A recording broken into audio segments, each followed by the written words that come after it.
네, 안녕하세요. 토마토 집동 부동산 콘서트 시작해 보겠습니다. 최근에 2030을 중심으로 해서 매수 심리가 계속 좀 살아나는 그런 움직임이었거든요.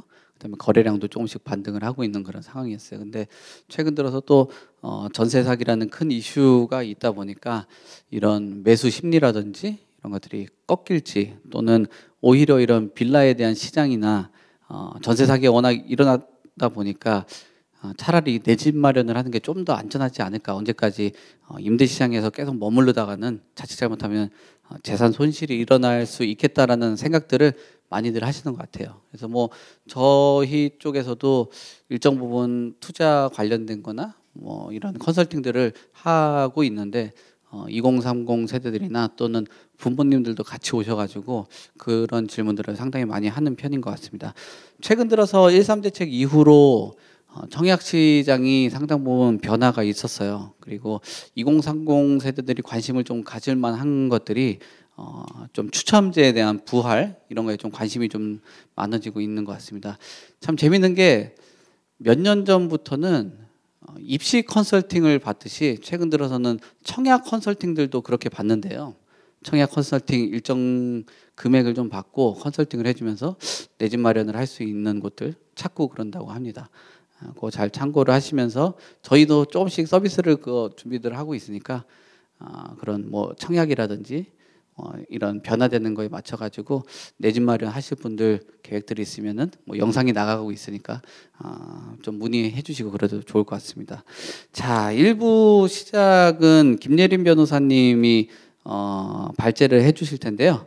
최근 들어서 그 변화되는 13 대책 이후에 청약 시장, 그리고 이 청약 시장 추첨제 부활, 가점 낮은 2030 세대들은 주목해라, 요 내용으로 발제를 해 주실 거고요. 2030 중심으로 해서 2부 때 부동산 투자에 대한 방법 관련돼서 김대종 세종대학교 교수님하고 김인만 소장님, 그다음 김예린 변호사님, 이렇게 같이 진행을 하도록 하겠습니다. 1부 발제 김 변호사님을 중심으로 해서 시작해 보도록 하겠습니다. 네.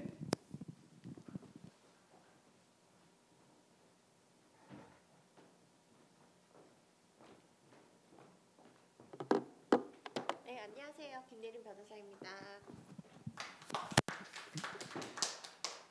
네, 오늘 2030 그 주제를 준비해오라고 하셔서 제가 청약 중심으로 한번 보면서, 그래서 그 올해 좀 주목할 청약단지 한 곳, 이제 좀 2030이 도전할 수 있는 그런 곳을 좀 하나 추천을 드리면서 주변의 재개발 구역 입주권도 한번 보여드리는 그런 시간을 좀 가지려고 합니다. 그래서 말씀하신 것처럼 이제 작년 하반기까지만 해도 아예 그냥 투자를 이제 적극적으로 고려하시는 분들이 많지는 않았는데, 이제 최근 들어서 저희도 뭐 이제 상담을 해보고 세미나 해보고 그렇게 되면 좀 투자처를 원하시는 분들이 꽤 있더라고요. 좀 더 이제 구체적으로. 그래서 약간 분위기가 좀 바뀌는 것 같기는 해요. 네. 그래서 일단 이제 2030 그 중심으로 보면 내 집 마련이 굉장히 큰 이슈가 될 것 같아요. 그래서 보시면 그 내 집 마련에는 뭐 여러 가지 방법이 있을 수 있어요. 근데 이제 첫 번째로는 기본적으로 청약 당첨돼서 분양권 취득하시는 거죠. 그리고 이제 두 번째로는 주택을 그냥 기존에 지어진 주택을 매수를 하시는 건데, 거기에는 이제 우리나라 사실 주택 공급이 한 7~80% 정도가 재개발 재건축으로 되다 보니까 재개발 재건축 입주권을 취득하시는 것도 하나의 방법이 될 수가 있죠. 그래서 보시면은 이제 입주권과 분양권 잘 구분 못 하시는 분들이 있어서 간단하게 좀 짚고 넘어가면, 분양권은 청약 당첨돼서 이제 분양권 취득하시는 거잖아요. 그래서 새 아파트에 입주할 권리인데 보통 일반 분양가가 시세보다 낮게 이제 그 정해져 있으니까 조금 싼 값에 분양을 받으실 수가 있죠. 근데 다만 이거는 청약에 당첨이 돼야 되기 때문에 뭐 가점이 높지 않다거나 뭐 그런 경우에는 사실 좀 경쟁률이 높다거나 이런 경우에는 청약 당첨이 좀 어렵죠. 그리고 이게 보통 아까 말씀드린 것처럼 우리나라 주택 공급이 대부분 재개발 재건축으로 되다 보니까 좋은 평형이나 동호수는 다 조합원들이 가져간다고 보시면 돼요. 그래서 좀 안 좋은 거, 그리고 평형이 작은 거, 이런 것들만 일반 분양으로 나오거든요. 그래서 좀 장단점이 있죠. 근데 대신에 이제 그 조합원 입주권 같은 거 재개발 재건축 투자를 하시면 좀 오래 기다려야 될 수도 있는데, 근데 이제 분양은 청약 당첨되고 2~3년 후에 입주하는 게 분명하니까 이제 그런 리스크는 좀 없죠. 그리고 이제 입주권 같은 경우에는 보통 조합원 입주권 생각하시면 돼요. 그래서 재개발 재건축 구역에서 이제 입주권 받을 수 있는 거 그런 매물을 매수하시면은 입주권 취득을 하시는 거죠. 근데 이제 말씀드린 것처럼 평형이나 동호수나 이런 것도 좋은 걸 좀 고르실 수가 있기 때문에 입주권 취득에 좀 장점이 있고요. 근데 다만 이제 입주 시점이 가까워진다라고 하면 입주권 가격이 더 올라간다고 보시면 돼요. 왜냐면 리스크가 많이 없어지게 되니까.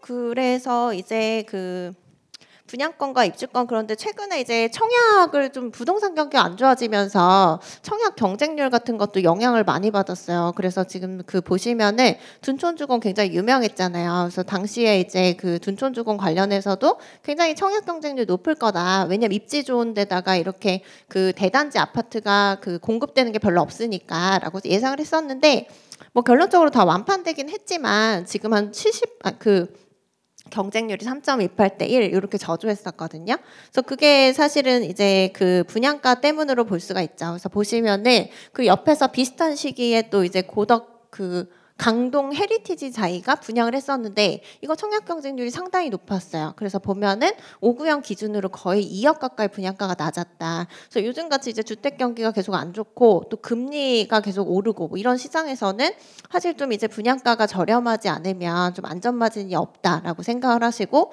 안 들어가시는 것 같기는 해요. 그래서 가격에 가장 영향을 많이 미치는 요소다라고 보시면 되는데 근데 이제 그러다 보니까 이제 그 뭐 인천이나 뭐 약간 분양들이 어려운 곳들 있잖아요. 이런 데서는 좀 할인 분양을 적극적으로 한다거나 아니면 뭐 중도금까지 무이자로 이제 해가지고 뭐 대출 부담을 좀 없앤다거나 이런 경우들이 꽤 많이 있거든요. 그래서 뭐 예를 들어서 뭐 인천 같은 데도 사실 공급이 상당히 많거든요. 그래서 여기도 지금 분양 시장이 굉장히 고전을 면하지 못하고 있죠. 그래서 보면은 인천에 두산 이브더 센트럴 뭐 이런 데도 사실 그 5% 계약금만 내면 그러면은 이제 중도금 그냥 무이자 대출해주고 그러니까 무이자는 아니고 중도금 대출해주고 그리고 나서 이제 이자를 후불제로 내는 그러면 자금 부담이 또 없으시잖아요. 그래서 그런 식으로 이제 분양을 하는 단지들도 꽤 있고 그리고 이제 할인 분양을 하는 데들이 좀 많아요. 그래서 할인 분양을 하는데 대표적으로 이제 평촌 센텀퍼스트 여기는 위치 상당히 좋거든요. 그래서 이제 보시면은 그런데 여기 그 처음에 분양가가 사실은 좀 그 높았어요. 높아서 3천만 원대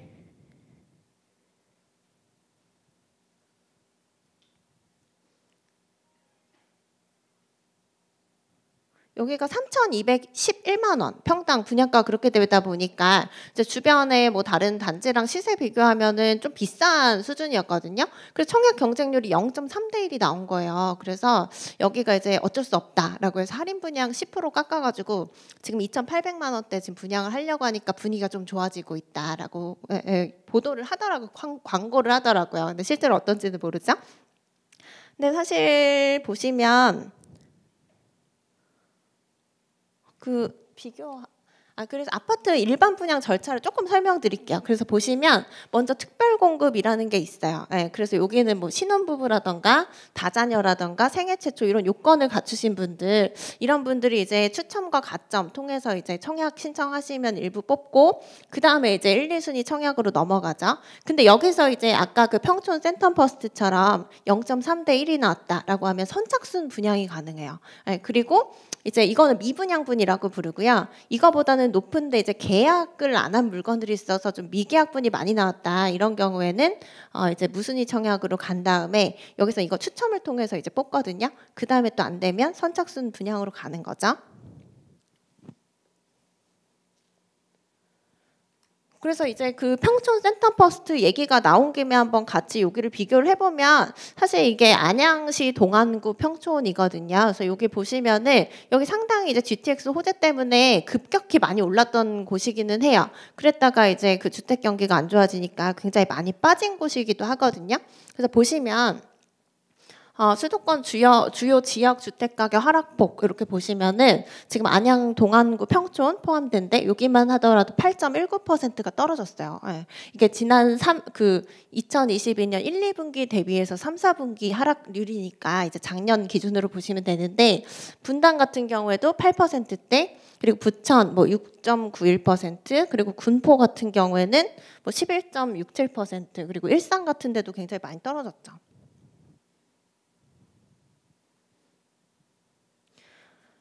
그래서 이렇게 보셨을 때는 사실 좀 많이 떨어진 지역 위주로는 좀 반등할 가능성이 높다라고 보셔서 지금 사실 이제 평촌이나 뭐 이런 그 군포나 이런 쪽은 좀 들어가셔도 좋다고 보는데 한번 그 방금 여기를 비교를 해보면 평촌 센텀퍼스트 같은 경우만 하더라도 지금 5구형 기준으로 보면 10% 할인되면 지금 이 가격에 분양을 받으시는 거거든요.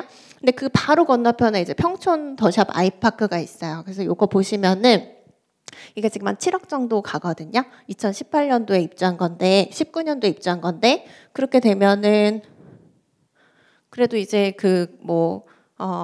이게 최저가로 나와 있는 거니까 좀 어느 정도 시세 차익은 있다. 근데 아주 이제 크게 시세 차익을 누릴 수 있는 상황은 아니신 거죠. 근데 그 건너편에 또 보니까 여기 그 금정역 호게프루지오가 있더라고요. 그래서 여기 보면 여기는 거의 하락폭이 한 30%대 정도 떨어졌어요. 그래서 보시면은 2021년에 여기가 11일 최고가가 7억 8천이었는데 최근에 이제 5억 8, 9천에 거래가 되고 있거든요. 그래서 이건 2020년 이전 이제 수준으로 회귀를 한 데라서 사실 비교를 해보면 분양받으시는 것도 좋지만 이렇게 주변에 이제 지어져 있는 신축 매수하시는 것도 나쁘지 않겠다. 그래서 단지별로 좀 하락폭이 크거나 뭐 이런 경우에는 이제 뭐 청약도 좋지만 뭐 그런 이제 주택들을 매수하신다거나 하는 것도 내 집 마련 방법에 좀 좋은 부분일 것 같고요.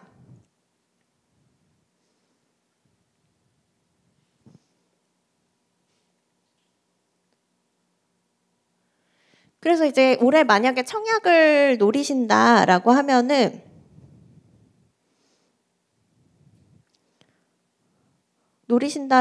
이렇게 좀 서울시 분양 물량이 좀 많아요. 그래서 이렇게 좀 참고를 하시면 되는데 일정들을 굉장히 많죠. 그래서 이게 그 청약을 한번 보시면서 이 단지의 입주권 가격도 한번 같이 비교를 해보시면 좋고요. 그러면 입주권과 분양권 중에 어떤 게 더 나을까 이런 것들이 또 상대적으로 저평가되어 있는 경우가 있거든요. 그리고 이제 아까 말씀드린 뭐 평촌 센텀퍼스트 이런 데처럼 주변 단지도 한번 보시는 거예요. 그럼 주변 단지가 더 저평가되어 있다라고 하면은 오히려 이제 분양권, 입주권 매수하시는 것보다 신축 단지 위주로 이제 또 매수하시는 게 나을 수도 있거든요. 그래서 여기서 한 군데를 또 보여드리면 사실 이제 그 뭐 자금이 넉넉하고 하시면은 강남권 청약을 노려보시는 게 좋긴 하죠. 근데 청약 경쟁률이 굉장히 높을 거잖아요. 그리고 자금적으로도 좀 그 힘드실 수가 있기 때문에 제가 이제 그 준비한 단지는 힐스테이트 메디알레. 그래서 은평구의 대조 1구역 재개발한 곳이고요. 여기가 총 세대 수가 2,500세대 정도 나오는데 거기서 이제 일반 분양은 483세대예요. 네, 그 정도 나오고. 근데 다만 이제 일반 분양은 아시겠지만 작은 평수만 나오거나 좀 동호수가 안 좋잖아요. 층이 낮거나. 그래서 여기도 지금 7사형까지밖에 안 나와요. 그래서 8사형 이상은 없어요. 일반 분양분에. 그래서 그렇게 보시면 되고. 그래서 여기 지금 사실 뭐 상당히 좋은 거는 입지적으로 괜찮죠, 은평구가. 그래서 여기 GTX A 호선이 이제 노선이 뚫리면서 그러면서 이제 그 원래는 강남 접근성이 좀 안 좋잖아요, 은평구가. 그래서 그동안 가격이 좀 많이 떨어져 있었는데 근데 이제 그 GTX A가 뚫리면 삼성역까지 한 10분 안에 가게 되거든요. 그렇게 되면 너무 좋죠. 그래서 그런 호재를 많이 받아서 은평구 쪽에서도 상당히 집값이 많이 올랐었어요. 근데 이제 GTX A 노선 지금 그 하고 있는데 24년 개통 목표이긴 하거든요. 그러니까 얼마 안 남았죠. 근데 사실 더 가겠죠. 그거보다는. 그리고 여기 힐스테이트 메디알레 같은 경우에는 이 GTX A 노선이 있는 연신내역에 뚫리거든요.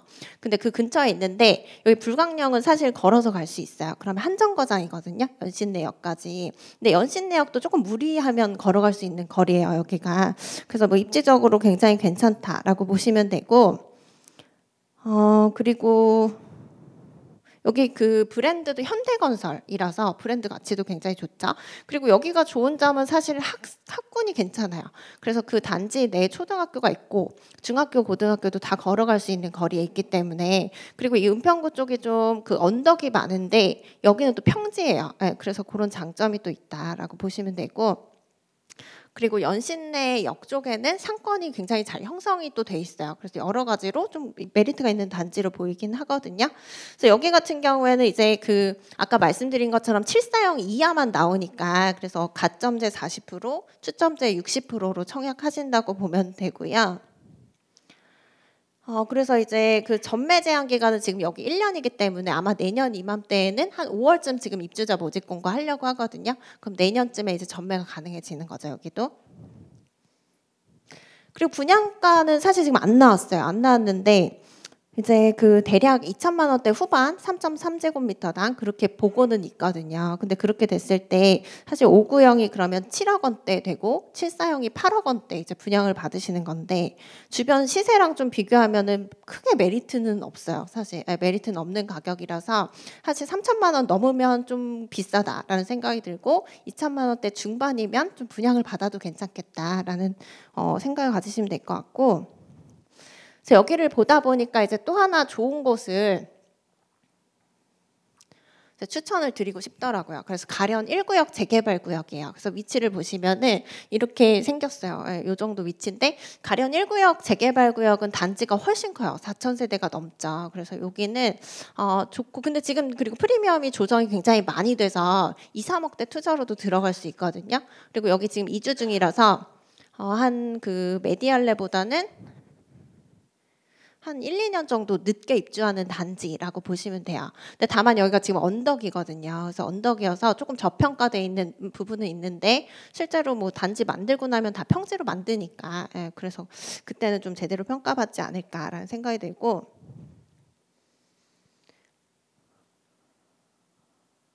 그리고 또 장점은 사실 이제 메디알레 같은 경우에는 아까 7사형까지밖에 분양을 못 받으시잖아요. 일반 분양분이 없기 때문에. 근데 이제 그 여기 그 입주권을 매수하신다라고 하면은 큰 평형도 다 가능하시죠. 그리고 제가 여기 가련 1구역이 저도 되게 매수하고 싶다는 생각을 했던 거는 테라스 하우스도 있어요, 여기. 그래서 서울 시내에 테라스 하우스 있는 아파트들 별로 없잖아요. 그래서 그런 매물도 이제 골라서 입주권 매수를 하실 수 있는 부분들이 있고, 지금 이제 뭐 초기 투자금은 2, 3억대로 진입이 가능한 매물들도 있다라고 보시면 되는데, 프리미엄이 지금 2억 중반에서 3억 중반 정도 그렇게까지 떨어져 있거든요. 그러시면 나중에 이제 5구형은 뭐 7억 원대, 8사형은 한 9억 원대 이렇게 분양을 받으시는 거라고 보시면 돼요. 네, 그렇게 보시면 돼서 사실 이제 그 주변에 여러 가지 재개발 입주권도 한번 같이 보시고, 그리고 그 단지의 분양권과 입주권도 한번 같이 비교를 해보시고, 그리고 신축 단지도 비교를 해보셔서 그 중에 가장 저평가된 곳을 이제 내 집 마련하시면 좋겠다라는 생각에서 여러 가지 분석을 한번 해봤습니다.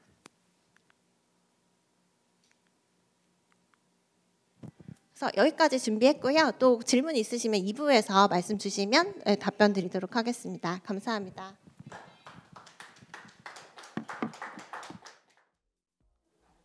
네, 2부 시작하겠습니다. 2부 청년 매수 심리 2030 부동산 투자 방법인데, 2030 분들을 그렇게 많이 있진 않네요. 그래도 자녀분들에게 조금 많은 가이드를 주시고, 뭐 2030들이 매수를 한다라고 해도 실무적으로 보면은 자녀들 명의로 실질적인 투자들은 어머니들이 많이 하시더라. 라는 게 현실적인 것 같습니다. 네, 2030 관련돼 가지고 우리 왼쪽에 김대중 교수님 같은 경우 학생들하고 접하고 또 직접적으로 부자학이라는 책도 내시면서 여러 얘기들을 하고 있습니다. 뭐 김대중 교수님께서 먼저 2030 관련된 투자 얘기라든지 뭐 요즘 학생들이 투자에 관심이 있는지 뭐 그런 얘기 좀 같이 주시면서 또 직접적으로 소개도 좀 해주시면 좋을 것 같습니다. 네. 예, 안녕하십니까. 저는 그 세종대학교에 경영학과에 있는 김대종이라고 합니다. 인사드리겠습니다. 예. 첫 번째는 이제 우리나라 국민들의 자산의 70%가 부동산입니다.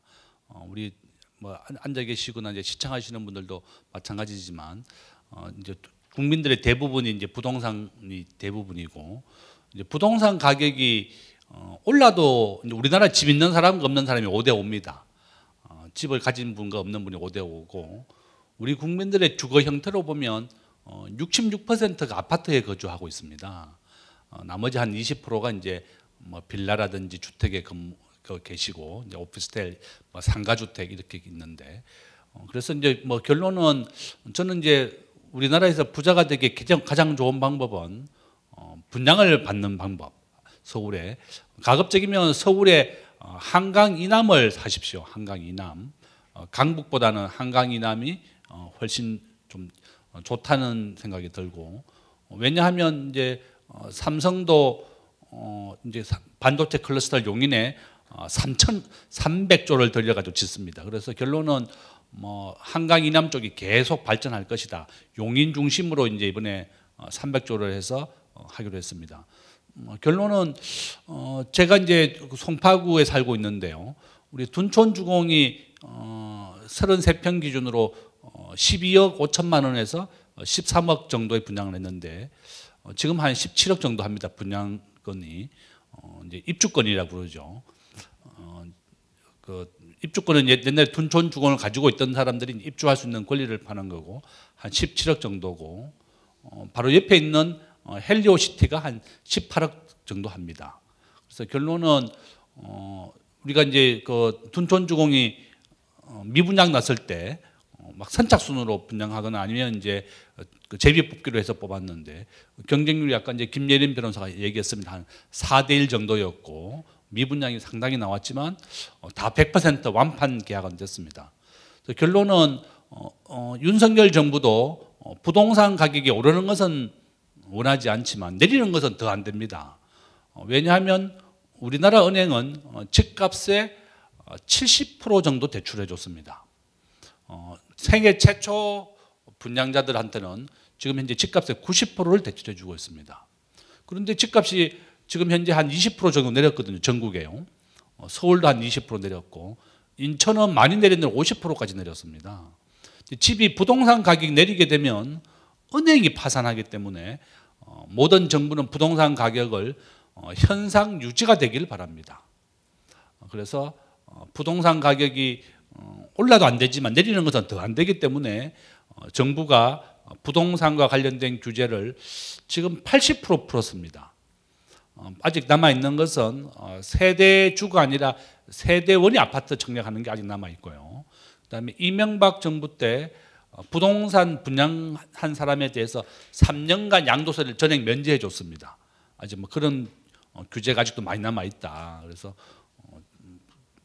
또 지금 현재 정부의 가장 큰 문제는 전세 사기입니다. 아파트보다도 이게 대부분이 이제 빌라라든지 또 등기부등본을 우리나라 법원에서는 등기부등본을 본인이 안 떼고 선순위에 있는 집을 본인이 전세를 잘못 들어갔으면 그 책임의 반반을 대법원은 본인에게 묻고 있습니다.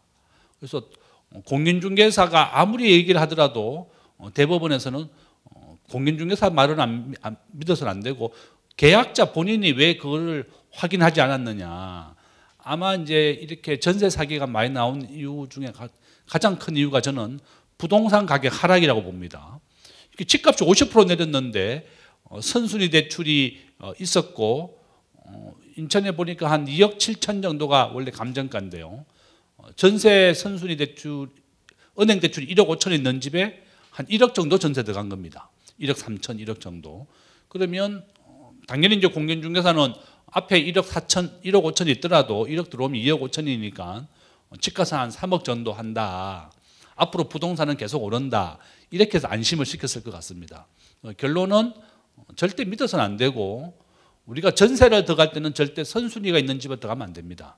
가급적이면 대출이 없는 집을 들어가야 되는 이유가 바로 이런 이유고 지금 현재 인천에 전세 사기로 됐던 집들은 경매 낙찰가가 50%입니다. 감정가의 반이니까 거의 3억이라 그러면 한 1억 5천에 낙찰되니까 전세 사기에 당한 사람들은 한 푼도 돈을 못 건지기 때문에 이렇게 극단적인 선택을 하고 있고 어려움을 겪고 있다. 그래서 지금 현재 우리나라 인천에서는 전세 보증금이 8천만 원이 넘으면 우리가 우선 보정해주는 2,700만 원도 안 줍니다. 서울에서는 한 1억 정도 전세가 넘어가게 되면 선순위 우리가 최우선 변제금 한 3천만 원, 4천만 원인데요. 이게 모든 지역마다 다릅니다. 인천, 서울 전부 다. 서울은 1억이 넘어가게 되면 우선 변제금도 안 되니까 꼭 알아봐야 된다. 그래서 결론은 저는 우리나라에 집이 없는 분이 한 50% 정도 되기 때문에 분양을 받아라. 지금 현재 조금 전에 김예림 변호사가 얘기했습니다. 서울에도 굉장히 많은 지역이 이제 분양을 하고 있고 계획 중에 있기 때문에 저는 우리나라에서 청약 통장은 고등학교 2학년 때부터 청약 횟수가 인정이 됩니다. 그래서 18세죠. 고등학생이면 자녀가 있거나 뭐 조카가 있다 그러면 18세가 됐다 그러면 청약 통장을 매달 10만 원씩 넣어주는 게 제일 중요하고, 그다음에 20세 이상이 넘어가게 되면 세대주를 분리시키는 것도 좋습니다. 그래서 이제 뭐 학생이라 그러면 세대주가 분리되더라도 오히려 보면 부모 걸로 대체가 됩니다. 그래서 서울의 아파트 청약의 자격 조건이 3년간 세대주를 해야 됩니다. 또 이사를 서울에 실제로 거주를 해 주소만 옮기면 되는 거죠, 서울에. 그래서 서울에 2년 이상 거주를 하고 단독 세대주가 되어야만 청약의 자격이 있다. 그래서 또 본인이 33평 집이 하나 있는데 좀 더 넓은 집으로 이사를 가고 싶다 이러면 넓은 집도 지금 1순위로 청약을 할 수 있습니다.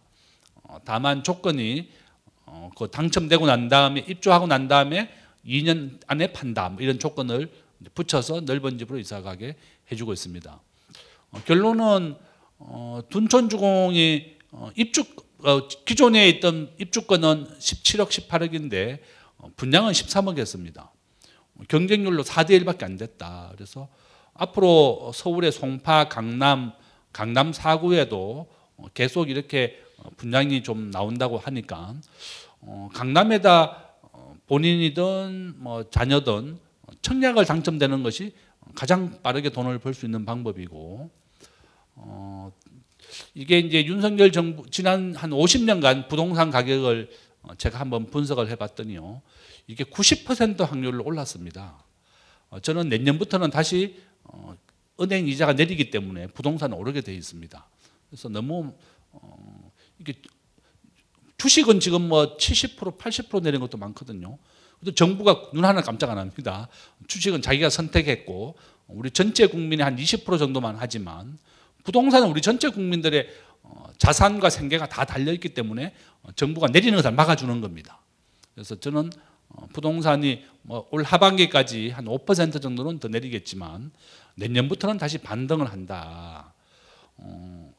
부동산 가격을 방치해서 내리게 되면 내년 4월 10일이 국회의원 선거입니다. 윤석열 정부도 주식이나 부동산이나 계속 내리게 되면 선거에 안 좋기 때문에 당연히 부양을 시키는 겁니다. 그래서 지금 부동산 관련돼서 의무 규제라든지 뭐 전매 금지 다 해제했습니다. 정부가 지금은 집을 사라고 계속 얘기하고 있습니다. 그러니까 저는 이번 기회에 오히려 강남 4구에 분양을 받거나 그렇게 집을 하나 하는 것도 굉장히 좋고, 지금은 계약금 20%만 있으면 강남에 집을 얻을 수가 있습니다. 어차피 입주는 2년 뒤에 하거든요. 그러면 입주할 때 강남에 보통 분양가격이 한 13억, 15억 정도 되는데요. 계약금 20%니까 한 2억 정도 빌려서 내고 중도금 전액 대출이고 잔금 때는 내가 입주 안 해도 됩니다.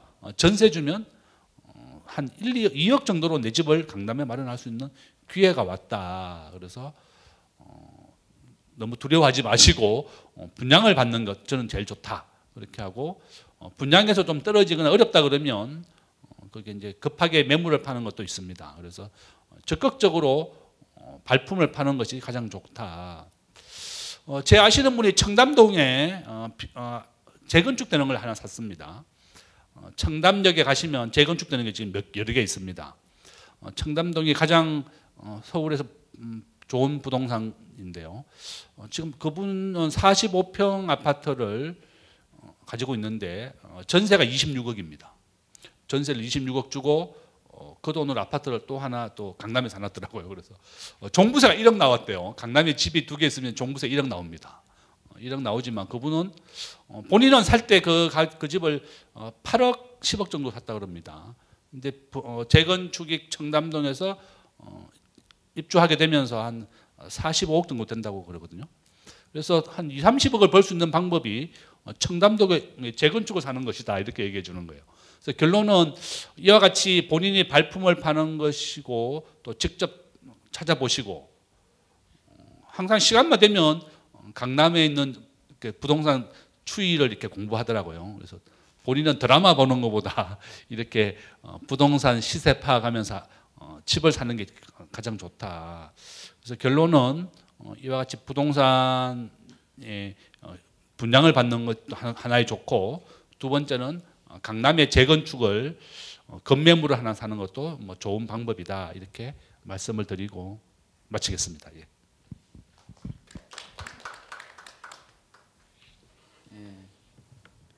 분양이나 청약 시장이 좀 좋지는 않다라는 평가가 있어도 그래도 양극화가 워낙 심한 그런 상황이라 김대중 교수님은 또 청약 이쪽 관련돼서 젊은 친구들 상대로 또 부자학에서도 많은 그 내용들을 담고 있으니까 뭐 시간들 되시면 강의를 많이 들어보시든지 또 책도 한 번씩 검토를 해보시면 좋을 것 같습니다. 그리고 왼쪽에 또 김인만 소장님 계신데요. 김인만 소장님 방송 활동 많이 하시면서 아마 그래도 활동하시는 분들 중에서 시장 환경이나 시장 흐름에 대해서 가장 본인이 항상 뭐 매주 출연들을 하면서 동향들을 살펴보니까 좀 이런 뭐 기사라든지 또는 뭐 유튜브 이런 내용들 정제되지 않은 것보다는 조금 더 정제되고 그래도 좀 객관적인 시선으로 보고 있으니까 잘 한번 얘기 한번 들어보시고요.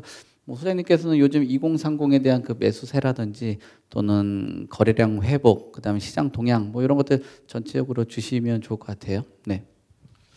네, 반갑습니다. 김인만이고요.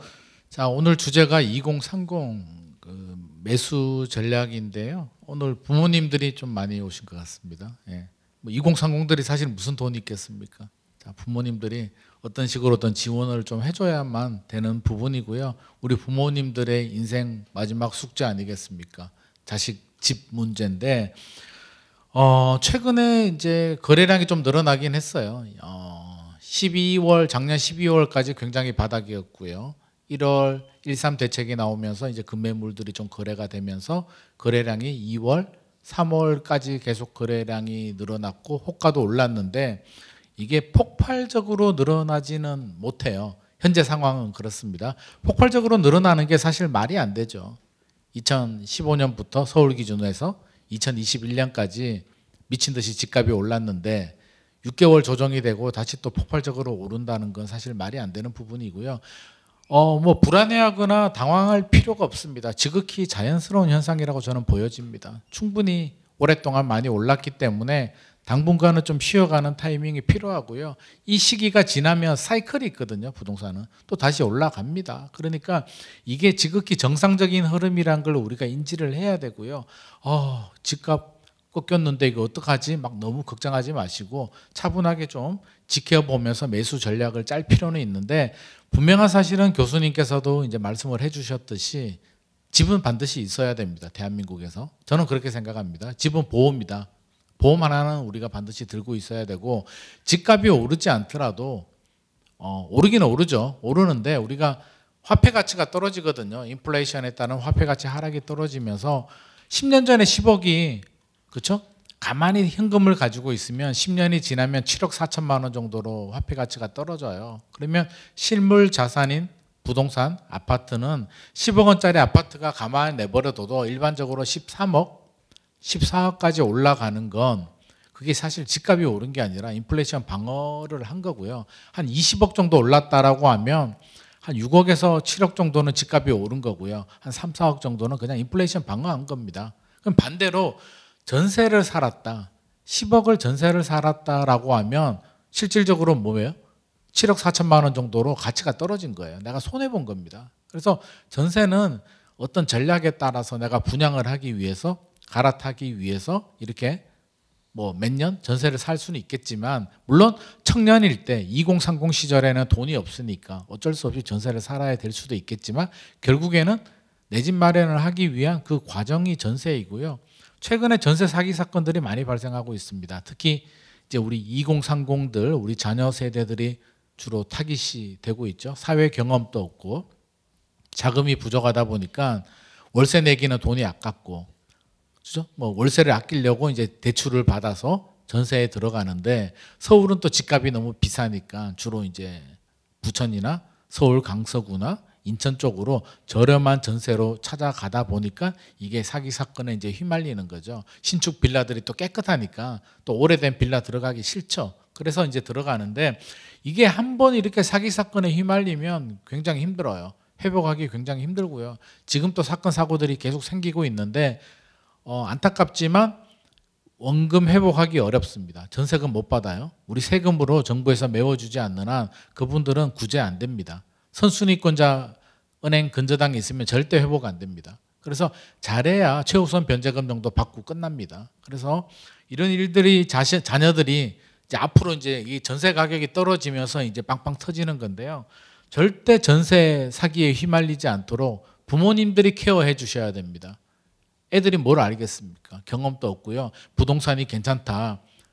주인이 임대인이 뭐 2천억대 자산가다 괜찮다라고 하면 애들은 또 아니 중개사 믿지 누구는 믿겠습니까? 그래서 휘말리기 때문에 자녀가 계약할 때는 반드시 부모님이 따라가시든 반드시 계약서 체크를 하셔야 되고요. 확인해야 될 부분은 당연히 등기부등본 확인하셔야 되고요. 계약일, 잔금일 모두 등기부등본 확인하셔서 선순위 근저당이 있으면 절대 하시면 안 되고요. 전세 가율도 보셔야 됩니다. 집값 시세 확인한 다음에 70% 넘어가는 빌라 오피스텔 전세는 안 들어가시는 게 좋고요. 정 들어가야 된다면 전세 보증보험 반드시 가입을 해야 되고요. 의외로 가입하지 않는 분들 되게 많더라고요. 제 주변에도 아는 기자님들하고 이제 막 전화가 와요. 통화하다 보면 자기도 전세 보증보험 가입 안 했대. 안전할 줄 알고. 왜? 돈 내기가 아까운 거죠. 그 보험비가 아까워서 안 하는데 전세에서 가장 중요한 건 내 전세금 온전히 돌려받는 거거든요. 다른 게 없어요. 전세는 아주 단순한 제도예요. 주인하고 그냥 계약서 한 장 쓰고요. 주인한테 돈 맡기고 주인 집에다가 잠시 머물러 있는 거거든요. 주인이 돈 안 돌려주면 방법이 소송해가지고요. 경매 넘기는 방법인데 선순위 근저당권자가 있거나 낙찰 가율이 내려가게 되면 감정평가에서 교수님 말씀하셨듯이 50% 떨어지게 되면 못 받아요. 100% 못 받기 때문에 보증보험 반드시 가입하시고 가급적이면 뭐 월세로 가시는 것도 좋겠고 그래서 부모님들이 좀 케어를 해줘야 된다는 말씀 제가 드리고 싶고 자녀 세대분들 또 2030들 내 집 마련은 반드시 필요하다고 제가 말씀을 드렸는데 이게 타이밍이 있잖아요. 이제 집값이 좀 꺾였어요. 그러면 이게 내년부터 이제 반등을 할 수도 있고요. 한 2, 3년이 걸릴 수도 있어요. 정확한 타이밍은 우리도 딱 찍을 수는 없어요. 그래서 1년에서 3년 정도 저도 걸릴 거라고 보여지는데 그렇다면 오를 때 집을 바로 빡 살 수가 있느냐. 그것도 쉽지는 않거든요. 그래서 충분히 전략을 짜야 되고 필요한 건 지금 올해 집을 사야 되는 어떤 상황이 발생할 수도 있잖아요. 뭐 결혼을 한다든지 자녀 뭐 어떤 출생이 된다든지 아니면 부모님 봉양 자녀하고 같이 이제 거주를 해야 된다든지 어떤 이유가 있을 때 이렇게 필요한 이유가 있을 때는 일단 자금 계획을 좀 보수적으로 금리가 이제 제 생각에도 내려가긴 내려갈 것 같은데 우리 생각과는 다르게 빨리 안 내려갈 수도 있고요. 내려가는데도 천천히 내려갈 수도 있기 때문에 지금 대출 금리가 한 최소한 우리가 리스크 관리니까요. 3년 정도는 대출이자 낼 수 있는 자금 계획 정도 또는 예상치 못하는 변수 그러진 않겠지만 만에 하나라도 미국이 금리를 더 올렸을 때 한국은행이 금리를 더 올렸을 때 그런 일은 발생하지 않아야 되겠지만 금리가 더 올라갔을 때도 한 3년 정도 대출이자 내는데 문제가 없는 자금 계획 정도는 저는 최소한 세우면 좋을 것 같고요. 물론 그런 일이 안 생기면 땡큐겠죠. 그래서 그 정도 자금 계획을 세운 다음에 필요하신 분들이라면 고점 대비 30% 이상 하락한 매물들이 있습니다. 서울 강남 쪽은 아직은 마이너스 15%, 20% 정도 하락을 했고요. 송파 헬리오시티 같은 경우도 마이너스 고점 대비 33% 정도 하락을 했다가 최근에 10%포인트 정도는 회복을 해서 마이너스 22%, 뭐 23% 정도 하락을 했는데 저는 최대한 고점 대비 30% 정도 하락한 매물 위주로. 그러면 자, 많은 분들이 그걸 물어보세요. 강남은 15% 20% 떨어졌고 송도 국제도시는 마이너스 50% 떨어진 매물이 있다. 그럼 뭘 해야 되냐라고 물어보는데 필요하다면 지금 시점이라면 저는 차라리 송도가 낫다고 봅니다. 마이너스 50% 떨어진 거. 왜? 결국에는 침체가 이제 언제 반등을 칠지는 모르겠지만 올해 잠깐 떨어지고 내년부터 바로 오르면 뭐 강남이 당연히 유리할 수도 있는데요. 이게 한 3년 간다라고 하면 강남 또 추가 하락이 있을 수도 있거든요. 물론 나중에는 또 오르죠. 그러니까 올해 안에 답을 내야 된다면 저는 고점 대비 최대한 하락한 매물 위주로 알아보는 게 좋을 것 같고요. 특히 이제 송도도 신도시잖아요. 경기도권이나 수도권 같은 경우는 가급적이면 신도시 위주로 좀 알아보시는 게 좋을 것 같고 앞으로 3기 신도시 사전 청약 나오면 반드시 청약을 해보시고 교수님 분양 이야기했는데 분양이 가장 좋은 내 집 마련 방법이기 때문에 사전 청약 자녀들한테 청약 통장이 있으면 반드시 계속 도전해 보셔라는 말씀 드리고 싶고요. 청약 통장 혹시나 없는 분들은 지금이라도 빨리 가입을 하셔야 되고 급하지 않은 분들 있잖아요. 애가 이제 대학생이야. 그렇죠? 아니면 사회 초년생이야. 당장 내 집 마련할 필요가 없어 하시는 분들은 종잣돈 최대한 모으시고요. 청약은 계속 하시고 3기 신도시 사전 청약 같은 거는 반드시 하시고 집값이 조정이 될 수도 있어요. 추가 조정이 만약 2차 우리 2009년도 2013년도 시절 생각해 보면 2009년도에 한번 하락이 있었고요. 2012년도에 추가 하락이 있었거든요. 추가 하락이 될 때 강남이 좀 많이 떨어졌거든요. 그러면 혹시라도 침체가 2, 3년 보합세가 유지가 되다가 2차 하락이 왔을 때 강남이 떨어진다면 그때는 강남 들어가셔야 됩니다. 송도가 아니고. 왜? 그때 이후에는 다시 대세 상승이 시작이 되거든요. 대세 상승이 되면 중심지 강남 지역부터 먼저 오릅니다. 그렇죠? 근데 지금은 이제 일단 상승은 끝났기 때문에 송도가 아까 제가 앞서서 많이 떨어졌기 때문에 먼저 떨어졌으니까 올해는 그렇지만 2, 3년 지나서 혹시라도 2차 하락이 만약에 있다고 하고 상승기가 접어든다면 강남이라든지 핵심 지역들이 유리하기 때문에 그때는 또 전략을 또 다르게 해서 핵심 지역 위주로 또 접근을 하는 게 좋습니다. 그래서 그때 상황이 달라지기 때문에 오늘 바로 답을 내고 3년 후를 우리가 예상할 수는 없잖아요. 그러니까 항상 변화하는 상황, 금리 상황, 금리가 언제 내려갈지도 모르는 거기 때문에 또 금리가 이게 올해 떨어질지 내년에 떨어질지는 모르겠는데요. 한 차례 떨어질 때 아마 큰 폭의 반등이 한번 있을 겁니다. 아, 이제 금리 떨어진다라고 해서 대기하던 수요자들이 유입이 되면서 반등 폭이 좀 클 수도 있어요. 그래서 혹시라도 주택 수를 좀 줄이고 싶은 분들, 팔아야 되는 분들이라면 저는 한번 기다렸다가 금리가 한번 인하될 때 팔아야 되는 분들이라면 그때 파시는 것도 좀 좋은 타이밍 아닐까 싶은 생각이 들고요.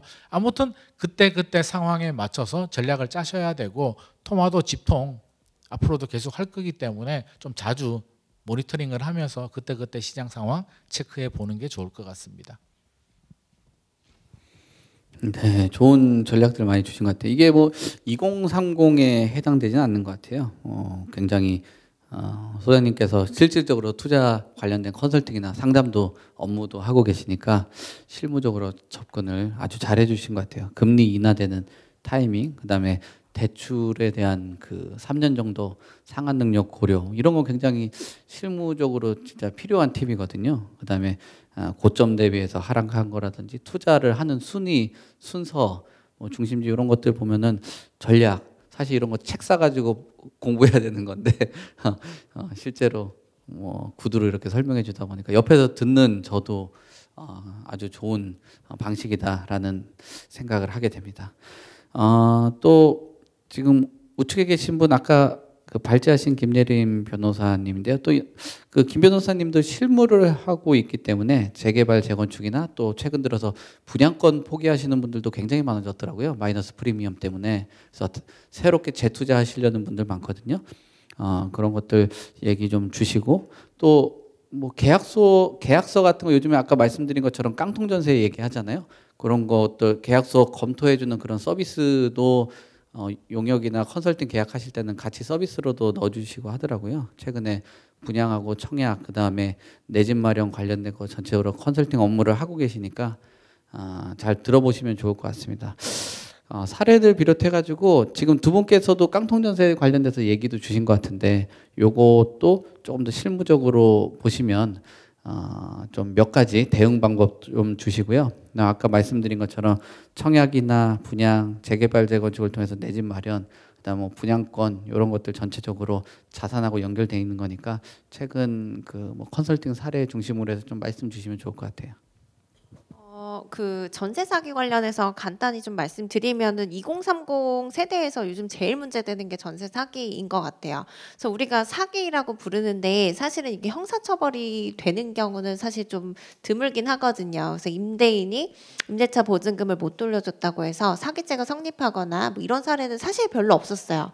근데 이제 최근에 좀 조직적으로 이런 것들이 일어나다 보니까 어떻게 처벌할 필요성이 있잖아요. 그래서 이제 그 뭐 검찰에서도 적극적으로 수사를 하고 또 뭐 범죄단체 조직죄 이런 것들도 적용을 해보겠다라고 하는 건데 들어갈 때 조심하실 수밖에 없는 거죠. 그래서 이제 이게 사실 주택 경기가 급격히 좋았다가 그래서 전셋값이 막 오를 때 이제 무자본으로 갭 투자가 가능하다 보니까 그때 이제 수백 채 수천 채를 사들이고 그다음 전세 보증금 편취하고 그리고 주택 경기가 나빠지니까 새로운 임차인이 안 들어와서 돌려주지 못하는 그런 일들이 연쇄적으로 지금 일어나고 있는데 사실 지금 좀 빙산의 일각일 수 있을 것 같아요. 그래서 앞으로 더 많아질 수 있다. 그리고 이게 수단이나 방법도 계속 진화를 하더라고요. 그래서 그런 것들이 있는데 일단 들어가실 때 일단 말씀하신 것처럼 특히 신축 빌라 전세 조심하셔야겠죠. 그래서 보시면은 선순위 근저당이 있다라고 하면은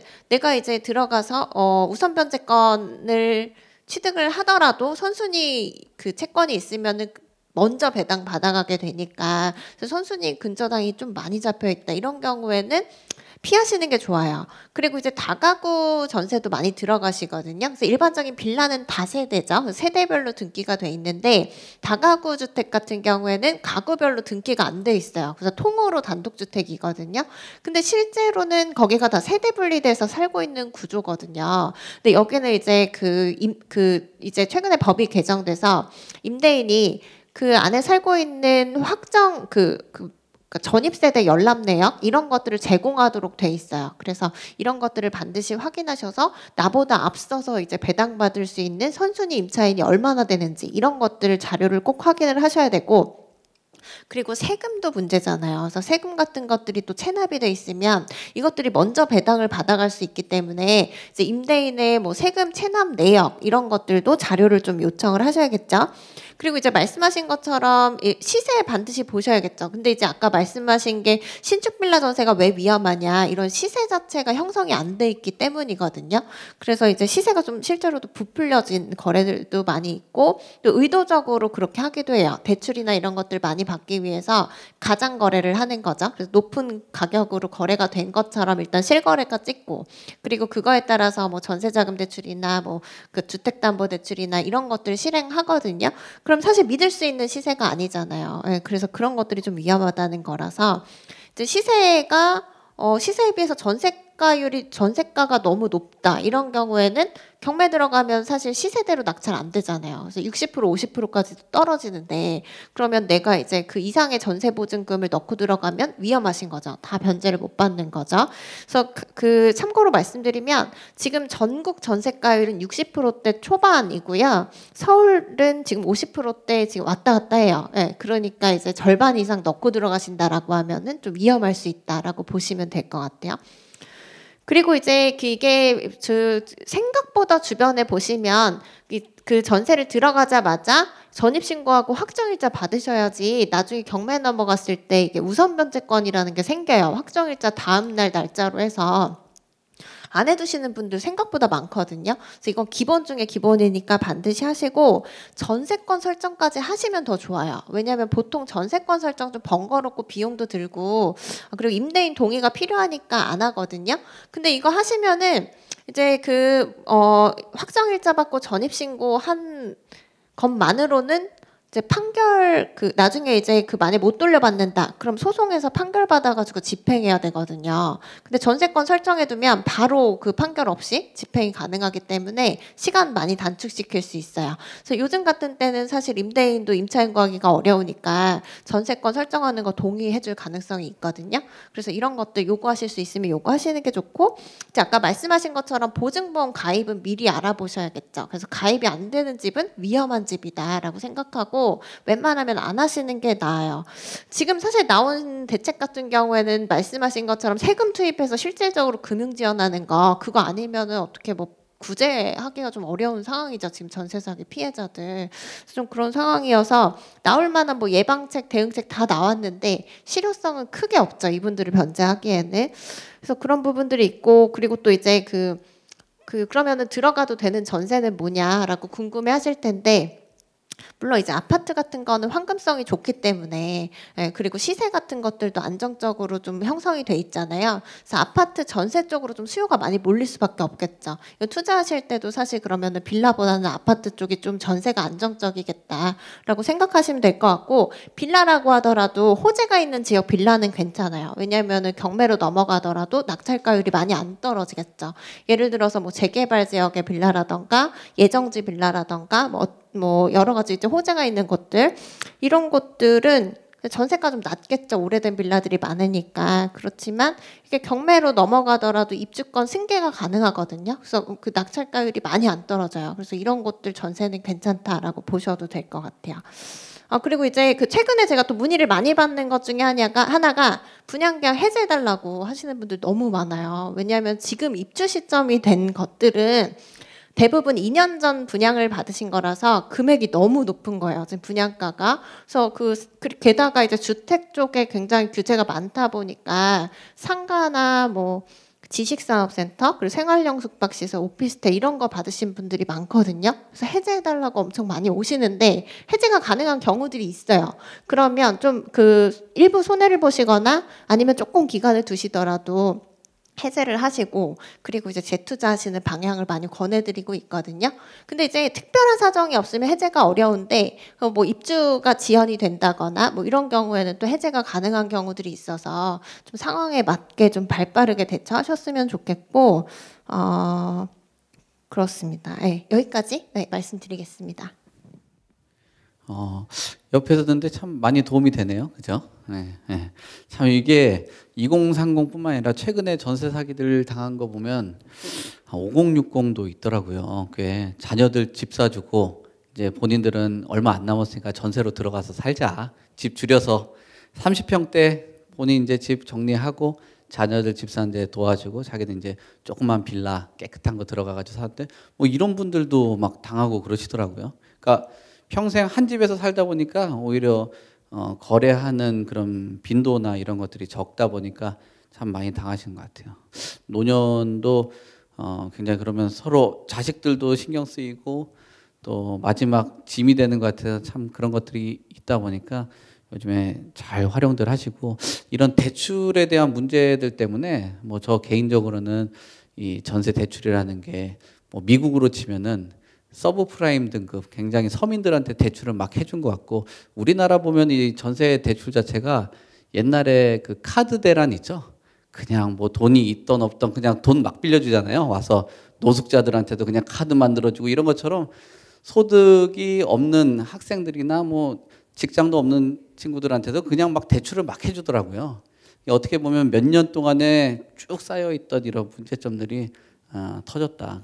가율이 계속적으로 올라가는 이런 문제들을 해결해 줘야 되는데, 아까 변호사님도 마찬가지고 또 김 소장님도 그렇고 김대중 교수님도 다 똑같이 지적하는 거는 지금 상황에서 겉으로는 이렇게 뭐 얘기를 하겠지만 정말 도와줄 수 있는 게 선순위 채권 밑으로 들어가면 도와줄 수 있는 방법들이 없다 보니까 항상 그 부분들 2030 자녀들도 그렇고 뭐 자녀들을 위해서 하고 전세로 마지막에 이제 거주를 하시려는 어머니 아버지 세대들도 항상 뭐 잘 체크를 하시고 전세 가율이라든지 선순위 채권이 있는지 뭐 이런 것들 잘 확인을 하시고 가셨으면 좋겠습니다.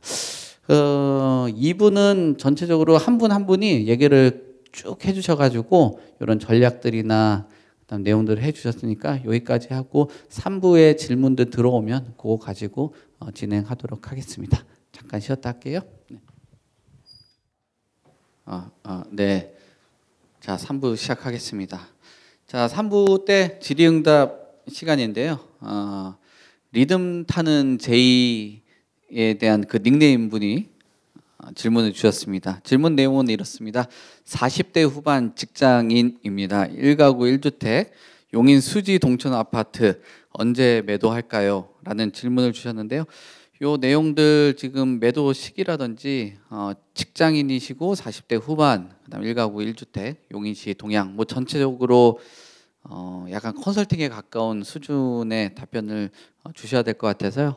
김인만 소장님께서 첫 번째 질문 요거 좀 주시면 좋을 것 같습니다. 뭐 개요 전체적으로 확인하고 계신 것 같아요. 네. 네, 일단 동천 아파트가요. 용인 동천의 무슨 아파트인지. 굿모닝이라고요? 동문 굿모닝 말씀하시네요. 네, 뭐 요즘 이름 자주 바뀌더라고요. 자, 일단 1세대 1주택이잖아요. 1가구 1주택이어서 저는 항상 물어보는 게 있어요. 1세대 1주택이면 왜 팔아야 될까요? 팔아야 되는 이유가 있어야 될 것 같거든요. 저희 아들인데요. 아들 집이에요? 아들 집인데 아들이 거기에 거주할 입장이 못 돼가지고 지금은 방배동에서 거주하고 있거든요. 전세로요? 그렇죠. 네. 그래서 어차피 거기서는 직장 관계 때문에 거주를 못하기 때문에 네네. 매입한 지는 5년 됐어요. 네네. 그래서 이제 그거를 팔고 또 서울 가까운 데에 이제 재개발이나 뭐 재건축 청약 통장은 없고요. 네네. 그래서 바꿔야 되지 않나. 갈아타시려고요? 네. 알겠습니다. 자, 일단 제가 이렇게 질문 드린 이유가 이제 대한민국에서 저는 1주택은 항상 보험이라고 생각하기 때문에 1주택을 팔고 무주택으로 가는 건 저는 절대 반대합니다. 절대 반대하고요. 그래서 항상 물어보는 거예요. 1주택자가 이제 집을 팔아야 되는 이유는 저는 두 가지로 보고 있는데요. 하나는 상급지, 더 좋은 데로 갈아타거나 평수를 넓히거나 지역이나 아파트를 더 좋은 데로 갈아타기 위해서 매도하시는 거는 적극 찬성을 하고요. 두 번째는 팔아야 되는 이유가 있을 때, 뭐 배우자 중에 한 분이 뭐 퇴직을 한다든지 어떤 뭐 병이 있어서 어떤 치료를 하거나 요양을 해야 되거나 어떤 이유가 있을 수도 있잖아요. 그럴 때는 파셔도 되는데 그런 이유가 아니고 요즘 분위기가 좀 안 좋아져서 집값이 더 떨어질 것 같은 그런 불안한 마음 때문에 집 하나 있는 거를 팔면 그날부터 이제 또 지옥이 시작이 됩니다. 뉴스 보면 집값 조금이라도 반등한다는 뉴스만 보면 가슴이 두근두근 되고요. 밤에 잠도 안 오고요. 나중에 엉뚱한 선택을 하기 때문에 팔고 무주택으로 가는 거는 절대 안 되고, 이제 아드님이 방배동에 거주하시고 용인에 거주할 일이 없다라고 말씀을 하시고 있기 때문에 이제 갈아타셔야 됩니다. 첫 번째 사유에 해당이 되는 것 같고요. 그렇다면 이제 우리가 방법이 이제 두 가지가 있는데, 집값이 오를 때는 먼저 계약을 하고 내 집을 늦게 파는 게, 왜? 내 집이 오를 가능성이 있으니까 그게 더 좋겠지만, 요즘은 집값 무조건 오르는 분위기는 아니잖아요. 그럴 때는 먼저 계약하시면 안 되고요. 그렇죠? 먼저 계약하고 내 집 팔려고 하는데 안 팔리면 물려요. 물려가지고 나중에 굉장히 골치 아파집니다. 제 주변에도 그런 분들이 여러 분 계시는데, 먼저 방배동 집 계약하지 마시고요. 그러면 한번 알아보세요. 재개발 어디 투자해야 될지, 이 집을 얼마에 팔면 그 돈을 가지고 여유 자금을 가지고 보태서 서울에 어디에 얼마에 구입해야 될지를 먼저 쭉 서치를 하고 조사를 한 다음에 매물까지 다 확인을 한다면 저는 팔고 바로 실시간으로 갈아타는 걸 추천드려요. 팔고 현금 가지고 있다가, 이론적으로는요, 팔고 현금 가지고 있다가 집값이 더 떨어지면 사야지라고 하는데 그게 굉장히 어려워요. 굉장히 어려워요. 왜? 팔고 현금 가지고 있는데 집값이 똑 떨어지면은요, 더 떨어지기를 계속 기다리고요. 반등을 하면 초조한 마음에 또 오르는 집을 또 사게 되거든요. 그러니까 항상 실시간으로 갈아타시라는 말씀 제가 드리고 싶어요. 그러니까 지금 아직 갈아탈 곳 안 정해졌잖아요. 말씀하시는 거 보니까 어디로 가야 될지를 모르시는 것 같아요. 그래서 먼저 어디로 가야 되는지 충분히 조사를 하고 대상지가 정해지면 동천 아파트를 얼마 팔 수 있는지도 동시에 확인을 하셔야겠죠. 그렇죠? 인터넷만 보지 마시고요. 현장 부동산 두 곳, 세 곳 정도 방문해서 지금 어느 정도 매물이 나오고 있고 매물이 나오면 판단이 쓰잖아요. 내가 그 가격에 팔 마음이 있는지 나는 그 가격에 도저히 못 팔겠어. 최근에 너무 많이 떨어져서라고 하면 제가 앞서서 말씀드렸듯이 기다렸다가 금리 인하가 한번 될 때 수요자들이 한꺼번에 좀 유입이 될 때 반등을 칠 때 그때 팔아도 되는데 문제는 그때 팔면 내가 사고 싶어하는 아파트도 같이 오르니까 또 그것도 문제가 되긴 합니다. 그래서 방배동에 이제 아파트가 정해지면 요즘 실거래 사이트 앱 잘 나오잖아요. 쭉 확인한 다음에 한 2021년 고점 대비 어느 아파트가 많이 떨어졌나 한번 보세요. 동천이 많이 떨어졌는지 내가 갈아타고 싶은 아파트가 많이 떨어졌는지 확인하시고 갈아타고 싶은 아파트가 좀 더 많이 떨어졌다면 마음 편하게 실시간으로 갈아타셔도 좋지 않을까 하는 생각이 듭니다. 그래서 요거는 1주택이기 때문에 팔고 저는 가급적이면 실시간으로 동시에 사고 팔고 해라. 너무 계산 많이 하지 마십시오. 1주택자들 계산해서 될 문제도 아니고요. 우리가 솔직히 우리 미래 잘 모르잖아요. 계획처럼 안 돼요. 하다 보면 안 되기 때문에 거의 그냥 마음 편하게 하나 팔고 더 좋은 데로 갈아탄다 생각하고 그렇게 움직이시는 게 좋을 것 같습니다. 네, 좋은 답변 주신 것 같습니다. 그리고 나중에 매각을 하고 사시고 하실 때 또 김인만 소장님께서 매물 점검 관련된 그 컨설팅 같은 거 하니까 자문 뭐 큰 돈 안 들어갑니다. 한 몇십 정도 되니까 그런 거 한번 짚어 보시고 한 뭐 돈 30만 원 들어서 한 몇 천만 원 조금 손해 안 보시는 게 낫잖아요, 그죠? 네, 그럼 요즘에는 젊은 세대들이나 그 직장인들 투자하시는 분들 보면 저희 쪽에도 의뢰 많이 오거든요. 그러니까 한두 번만 점검하는 거, 뭐 1시간 정도 매물 한 3-4개 가져오셔서 요거 선택만 좀 해주세요. 전보로도 가시는데 정말 그 전문가들 의견들 갖고 그 매물 투자하려고 하는 매물 그 점검 컨설팅 같은 거 뭐 한 20-30만 원 정도 하니까 그거 받으시면서 짚어보시면 좋을 것 같습니다. 그 앞에 얘기하시면서 방배동 관련돼서 뭐 같은 분 질문 주신 거니까 방배동 용인 수지동천 아파트 매도를 하고 재개발 이런 것들도 검토하고 있거든요.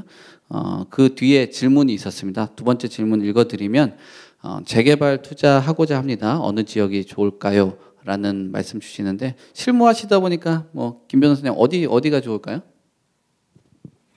근데 요즘 좋은 데 되게 많거든요. 근데 총 투자금이 어느 정도 되시는지가 중요할 것 같아요. 3억 정도요?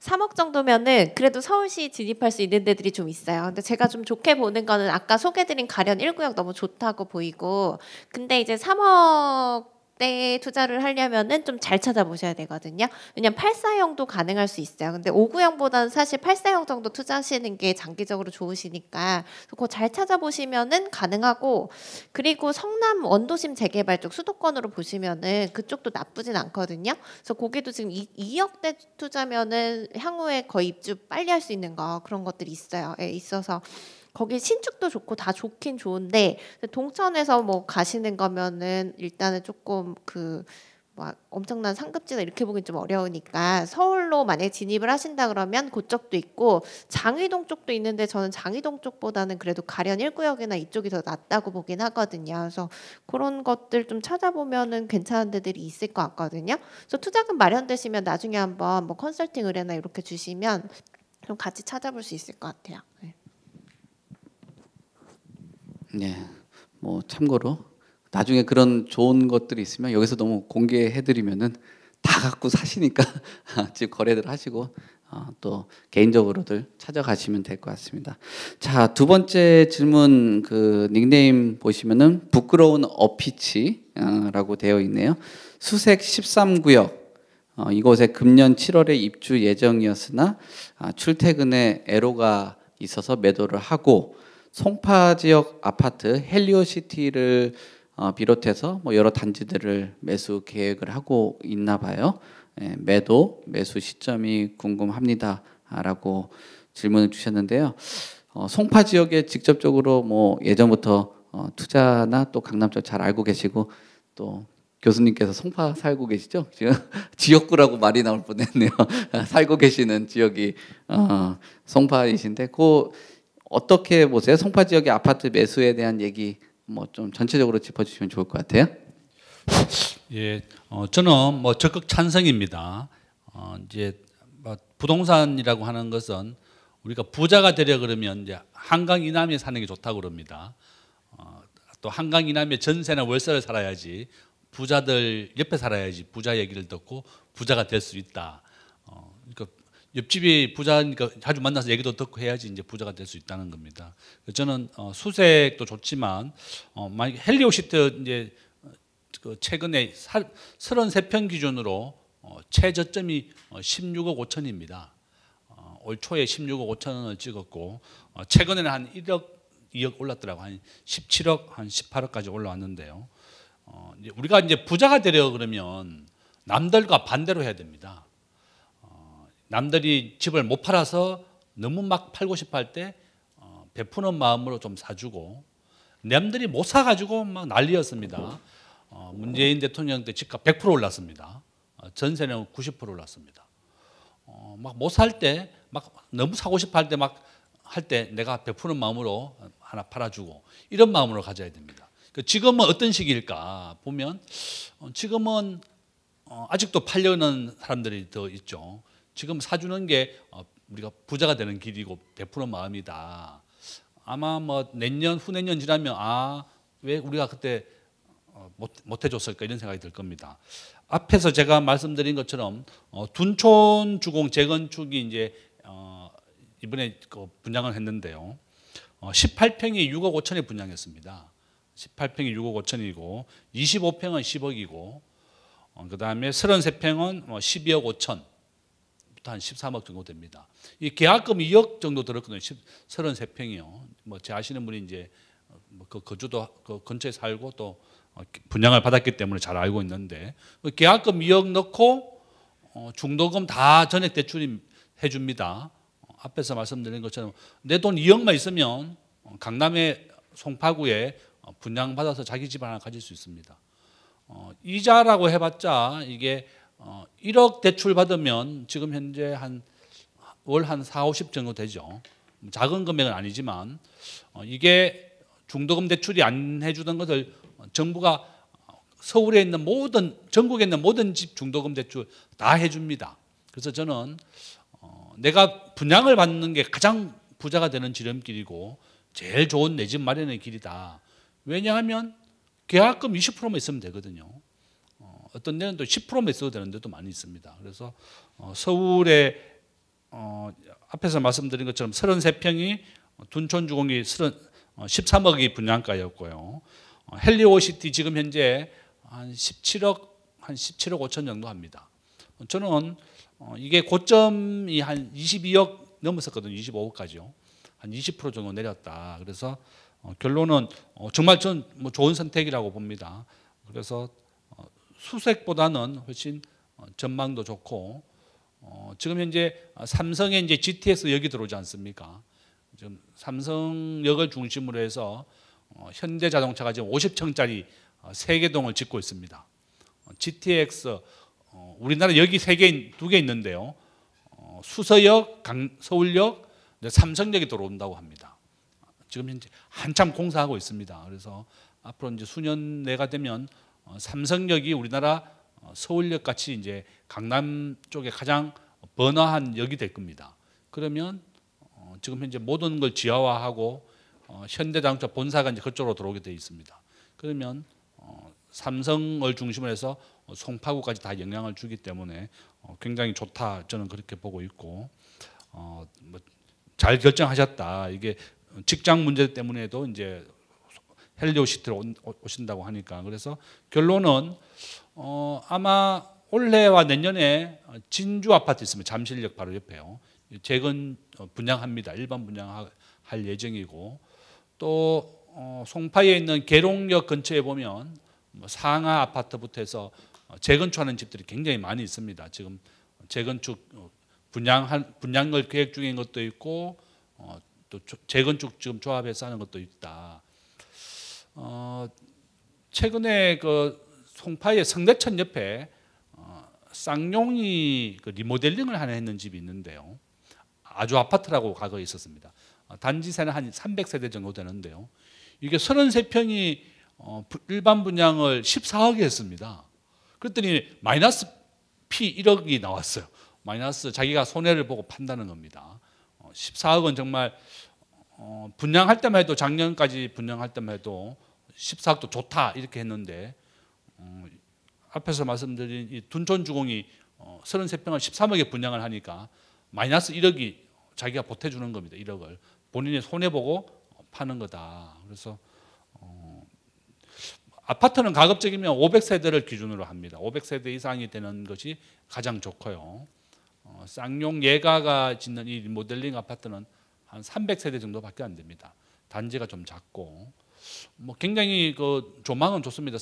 송파구에 있는 성대천이 보이는 집이고 그래서 결론은 500세대 기준으로 하고 계룡역 근처에 있는 아파트 재건축해야 되는 것들 지금 조합 설립 붙여놨습니다. 그래서 계룡역도 한번 와보시고 또 서울에 또 저렴한 집이 문정시형이라고 있는데요. 지금 현재 여기는 13평, 18평 두 개 여러 개 있지만 한 13, 18평이 가장 많은데 5억입니다. 서울에서 가장 싼 집이 문정시형 아파트다. 이건 이제 리모델링을 포스코에서 한다고 붙여놨는데 리모델링보다는 당연히 이제 재건축이 훨씬 좋죠. 그런데 일단은 포스코에서 일단 확정했습니다. 리모델링을 하는 걸로 최종적으로 아직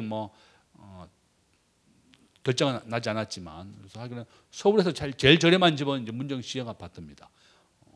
5억이니까 5억 6억입니다. 13평, 18평으로 되어 있다.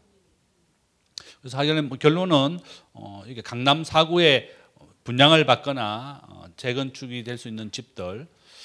제가 아까 앞에서 청담동에 있는 삼성 에클레시아 40평 지금 45억입니다. 시세가. 제 옆에 있는 교수가 그 10억에 분양받아 가지고 45억 됐으니 30억 벌었습니다. 그냥 오히려 그냥 청담동이나 강남에 좋은 집을 하나 재건축을 목표로 해서 하는 것도 좋고 직접 한번 가봤거든요. 청담동에 갔더니 이제 거기에 진흥 아파트라고 있습니다. 이제 진흥 아파트 있고 제 청담동 같은 경우는 구청에서 허가를 받아야만 직접 실입주해야만 살 수 있습니다. 그렇지만 이제 그러니까 이제 집을 입주할 수 있는 사람만 살 수 있는 토지 허가 구역 지정돼 있기 때문에 청담 대치 몇 군데가 정해져 있습니다. 아직도 안 풀렸는데요. 그 정도로 이제 정부도 많이 오른다고 생각하고 있는 거죠. 그래서 삼성역이 완공된다면 청담동에 있는 그것도 전망은 좋다. 그래서 저는 투자 목적이든 거주 요건이든 이렇게 서울에 좋은 지역을 들어오는 것도 하나의 방법이고 아마 이제 진흥 아파트도 청담 에클레시아하고 똑같이 40억이면 정말 큰 돈을 벌었잖아요. 10억 투자해서 30억 벌었습니다. 10년 만에. 그것도 하나 좋은 방법이니까 이런 강남 4구에 진출하는 방법 분양이든 재건축이든 적극 권유해드리고 수색에서 송파로 오시는 건 저는 정말 잘했다 이렇게 추천드립니다.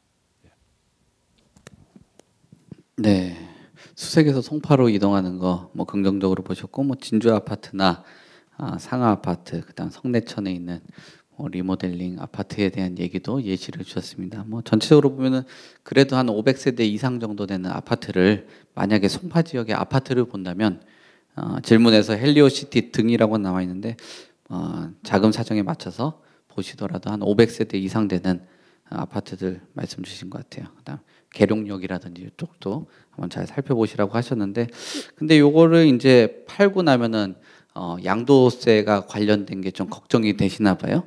왜냐하면 주택을 취득하고 또 처분하는 과정에서 세금이 발생되다 보니까 요거에 대해서 또 같이 질문을 주셨어요. 내용을 한번 읽어볼게요. 수색에 있는 아파트를 매도할 경우 양도세는 어떻게 됐는지 궁금합니다.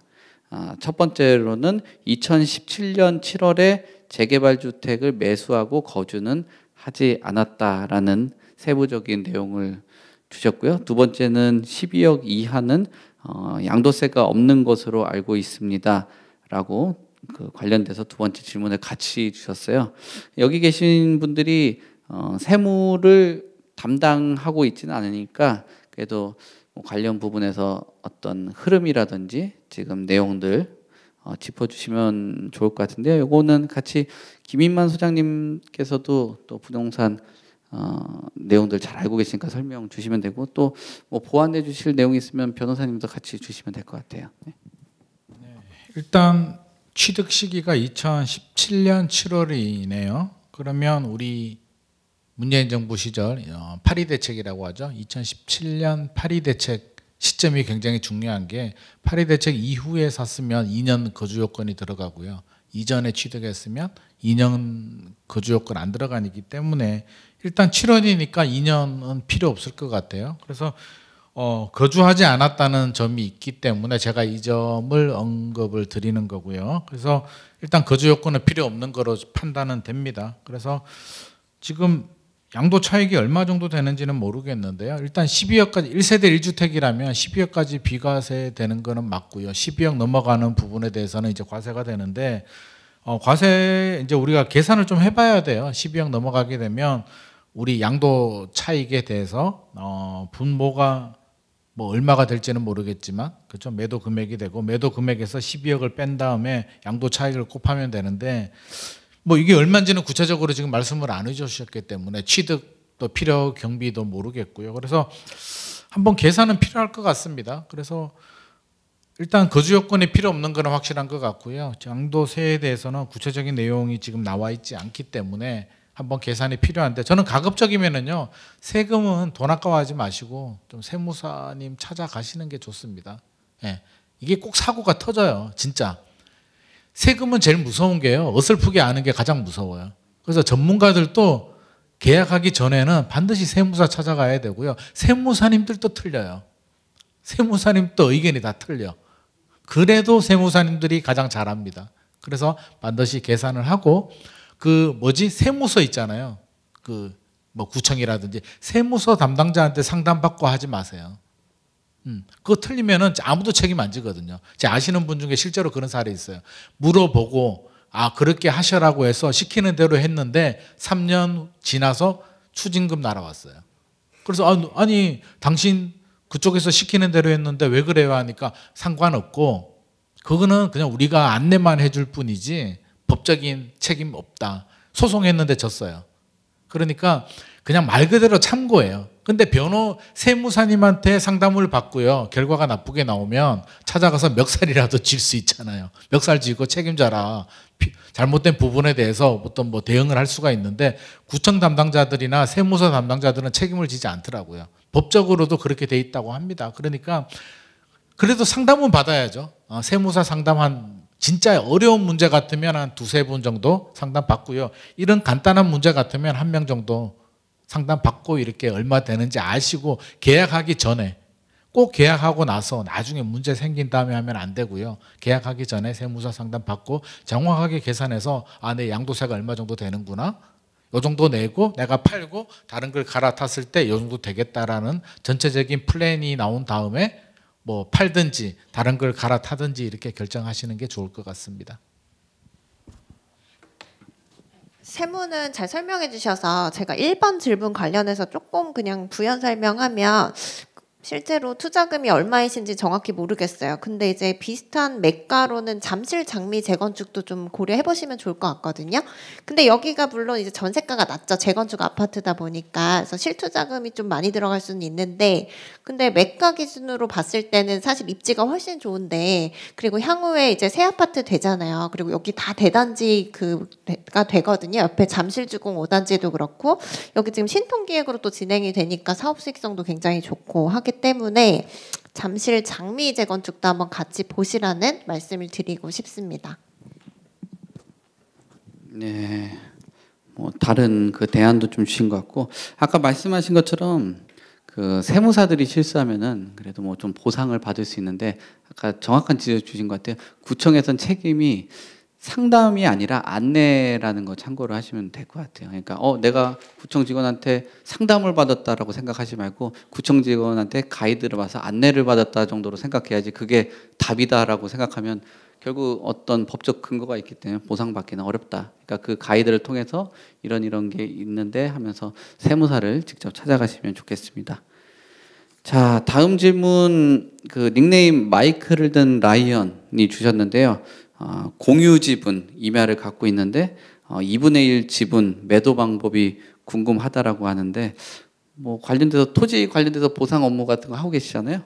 요거 이런 사례들 있다라면은 좀 어떻게 해결하는지 답변 주시면 좋을 것 같습니다. 예, 그냥 파시면 되거든요. 그래서 지분만 가지고 계시면 지분은 그냥 내가 결정해서 파시면 돼요. 근데 이게 공유물 전체를 다 파는 경우에는 두 분이 이제 공유자끼리 합의가 있어야 그래야 파실 수가 있거든요. 근데 2분의 1 지분만 사려는 사람이 잘 없어요. 문제는 지분만 사시려는 분들은. 그래서 이게 그 한 가지 말씀드리면 공유물 분할 청구 소송이라는 거 하실 수 있거든요. 공유자면. 그러면 이거 그 쪼개서 단독 필지 2개로 만들 수 있어요. 그렇게 하셔서 단독 필지로 만든 후에 매매하시면 훨씬 확률이 높아지겠죠. 그렇게 하시면 돼요. 매우 간단하네요. 네, 간단한데 이거 뭐 그래도 뭐 그 토지 관련돼서 보상 업무를 굉장히 많이 하고 있어서 잘 압니다.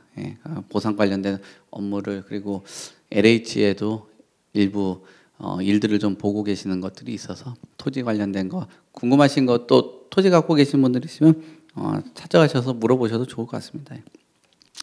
자, 다음 닉네임 삐삐 분이 질문 주셨습니다. 인천 연수구 선악동의 태산 아파트 32평 살고 있어요.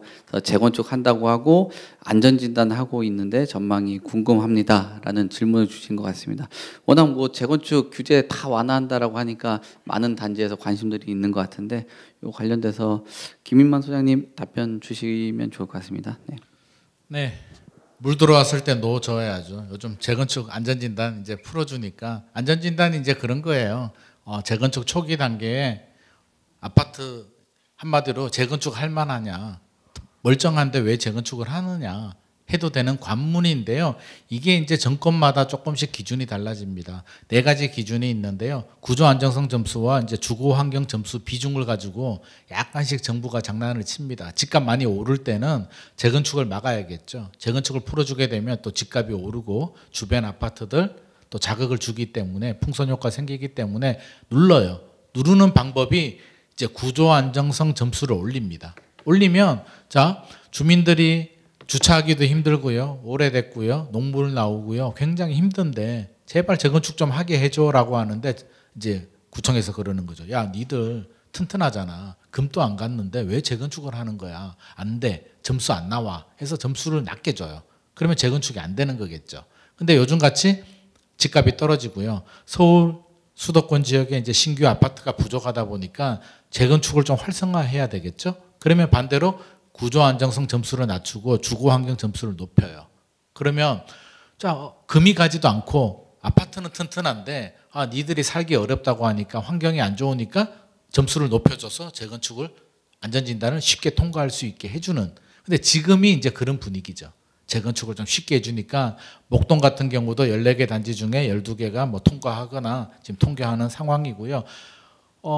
제가 얼마 전에 창동 상계동 갔다 왔는데도 막 추진하고 난리도 아니더라고요. 물 들어왔을 때 빨리 해야 된다고. 이때 타이밍 놓치면 다음에 또 언제 될지 모르니까 하는데, 자 연수구 선악동 태산 아파트 제가 잠깐 보니까요.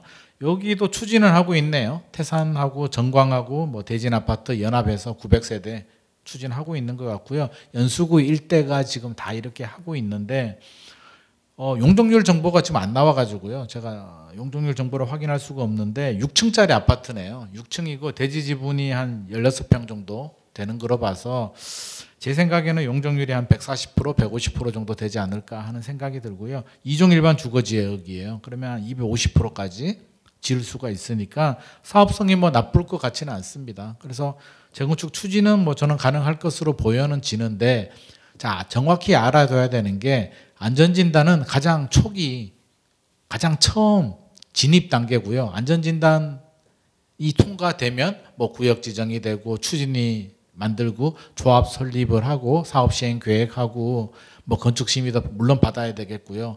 관리 처분 받고 착공 들어가고 철거하고 착공 들어가고 입주하면 제 생각에는 아무리 빨라도 10년이고요. 보통 15년은 걸립니다. 이게 일사천리로 진행되지 않아요.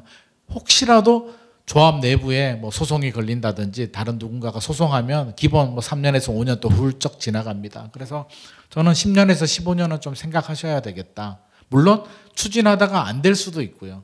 잘 된다 하더라도 저는 10년에서 15년은 생각하시고 마음의 준비를 잡수시고 기다리고 준비하시는 게 맞다라는 생각이 듭니다. 이거 그 부연을 조금 드리자면 이게 인천 쪽이 사실 지구단위 계획으로 많이 묶이면서 이제 한참 핫했었어요. 그래서 이런 것들, 그러니까 재개발이 가능한 데도 있고 또 소규모로 이제 추진하는 데들도 있고 가로주택이나 이런 거 되게 많았었거든요. 그래서 한참 이제 막 엄청 계속 몇 천만 원씩 오르는 그런 일들이 많았는데 지금 요거 찾아보니까 이것도 마찬가지인 것 같아요. 그렇게 이제 붐이 있을 때 좀 올랐다가 최근에 실거래가 많이 떨어지고 조금 다시 오르는 것 같긴 한데 가지고 계시다가 공급 좀 줄어들 때 파시면 좋지 않을까 그런 생각이 들어서 의견을 조금 부연해 봤습니다. 네, 뭐 여러 가지 전략 설명해 주신 것 같아요. 김인만 소장님 유튜브 부다방 TV라고 있는데 재건축 단지 많이 걸어 다니니까 현장들 궁금하고 그러시면 한 번씩 광고 건너뛰지 말고 잘 들으셨으면 좋겠습니다. 네. 자, 세 번째 닉네임 부투 분이 질문 주셨습니다. 재건축 재개발 지역 매수했는데 매수해서 입주권 받으려고 합니다. 권리 산정 기준일 때문에 조합원 자격 못 받을 수 있다고 들었는데 매수 시점이랑 재개발 지역 들어갈 때 확인해야 할 점 뭘까요? 라는 질문을 주신 것 같습니다. 예. 이 권리 산정 기준일 참 이게 뭐 새로 집을 지어서 그런 건지 뭐 여러 가지 고민들 많으신 것 같더라고요. 관련돼서 뭐 변호사님이 권리 산정 기준일 정리해 주시면 될 것 같아요. 네. 제가 그거 세미나 할 때마다 이 질문 항상 주시는 것 같은데 이게 너무 헷갈려요. 그래서 헷갈리실 수밖에 없는데 그냥 일반적으로 물건 사고 파실 때는 큰 문제 없어요. 권리 산정 기준이 신경 안 쓰셔도 되는데 근데 이제 쪼개기 물건들이 있거든요. 그래서 권리 산정 기준일이라는 거는 이제 별도로 공고하는 경우가 많아요. 그래서 공고를 안 하면 정비구역 공람 공고일로 보거든요. 그래서 요거는 구청에 전화하시면 다 가르쳐 줘요. 그래서 한번 확인하시는데 내가 살려는 물건이 등기부와 건축물 대장을 떼봤더니 이 권리산정 기준일 이후에 뭔가 변동이 있었다. 뭐 세대수가 늘어났다. 이런 경우에는 그러면 그 이전 현황대로 입주권을 받을 수 있거든요. 그래서 예를 들어서 권리산정 기준일 이전에 단독주택이라서 한 세대만 입주권 받을 수 있었던 게 있어요. 근데 이제 권리산정 기준일 이후에 이걸 부수고 새로 빌라 8세대 지었다. 이러면은 8개 입주권이 나오는 게 아니라 한 개 그대로 나와요. 그렇게 되면은 각각 사셔도 8명이 하나밖에 못 받으니까 이게 입주권 못 받게 되는 거예요. 단독으로. 그래서 그런 것들 확인을 하셔야 되는데 이거는 등기부만 떼본다고 나오는 게 아니라 건축물 대장 떼보셔야 되거든요.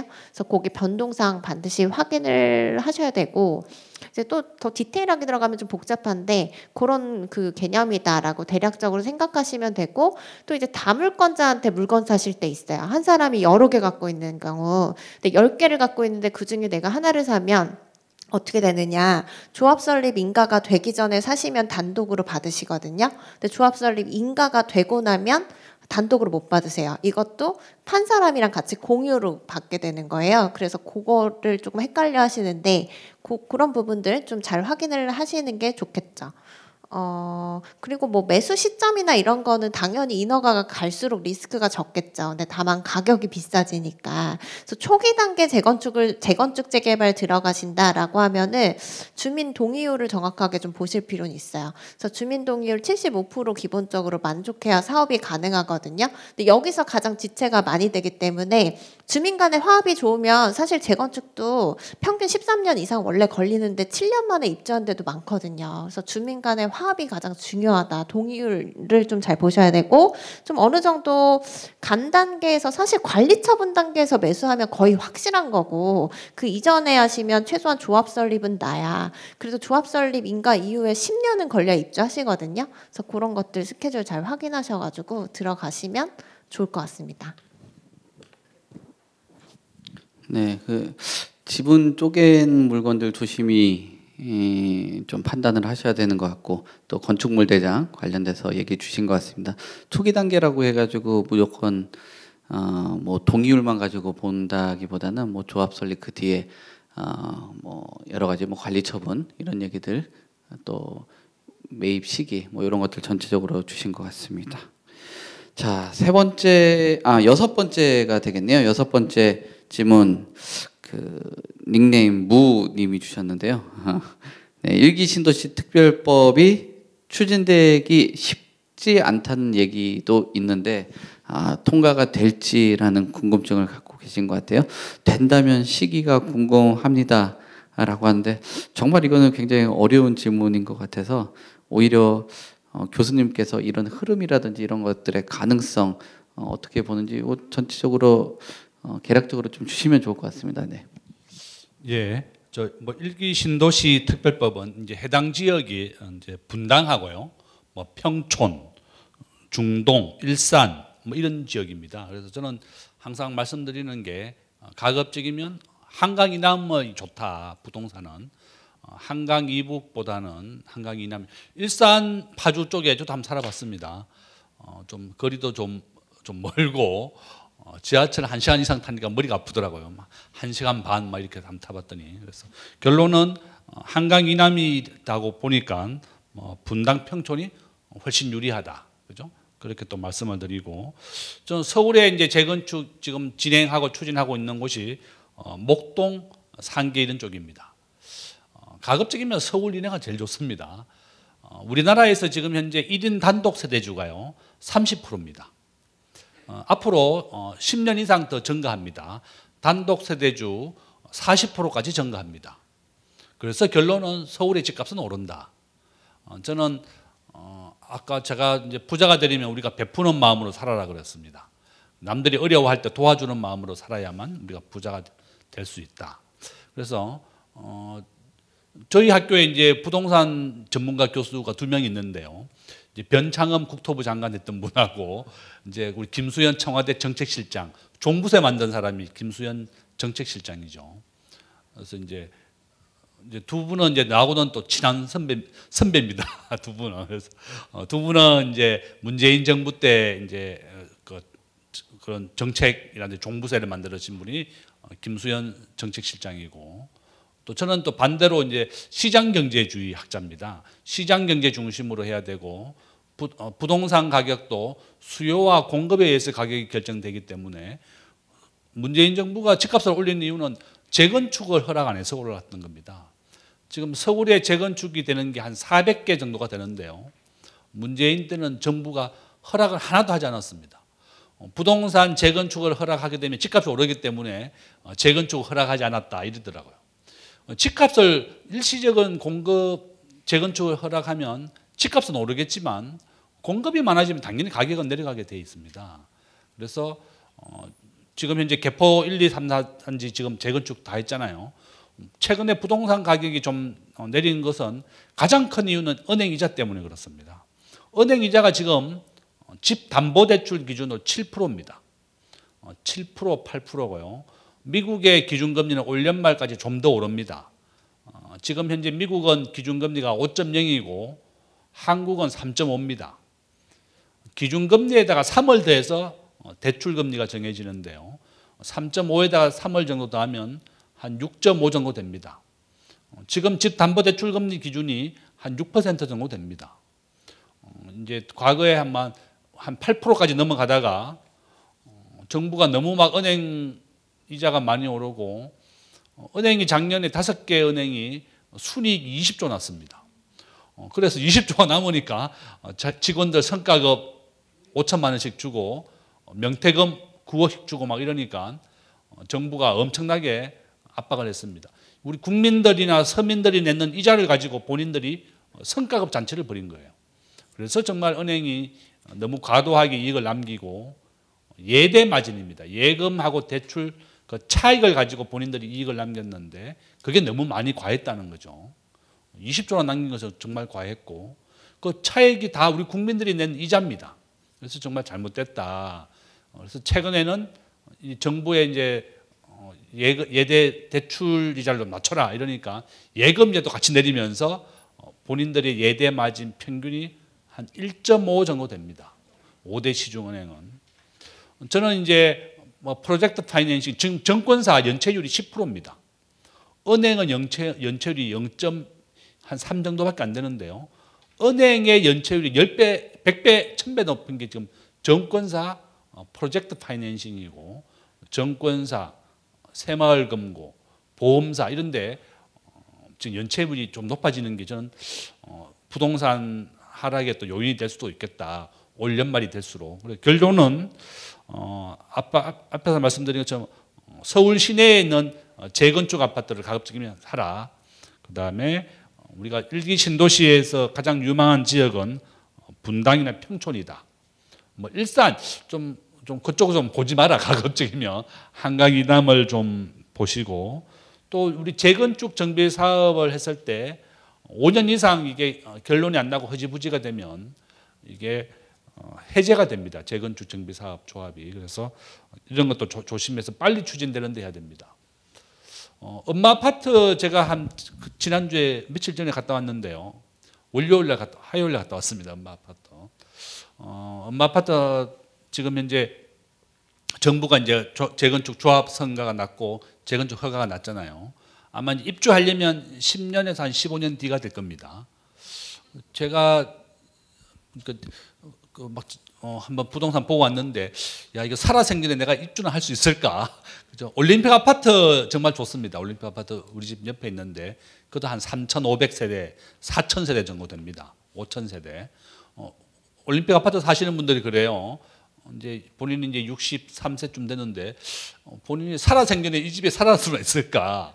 이 재건축하는데 15년, 10년 기본이고요. 이게 입주까지 15년 정도 걸린다고 보면 그래서 이제 올림픽 아파트 사시는 분들은 그러더라고요. 이게 재건축 안 되고 그냥 이대로 살았으면 좋겠다.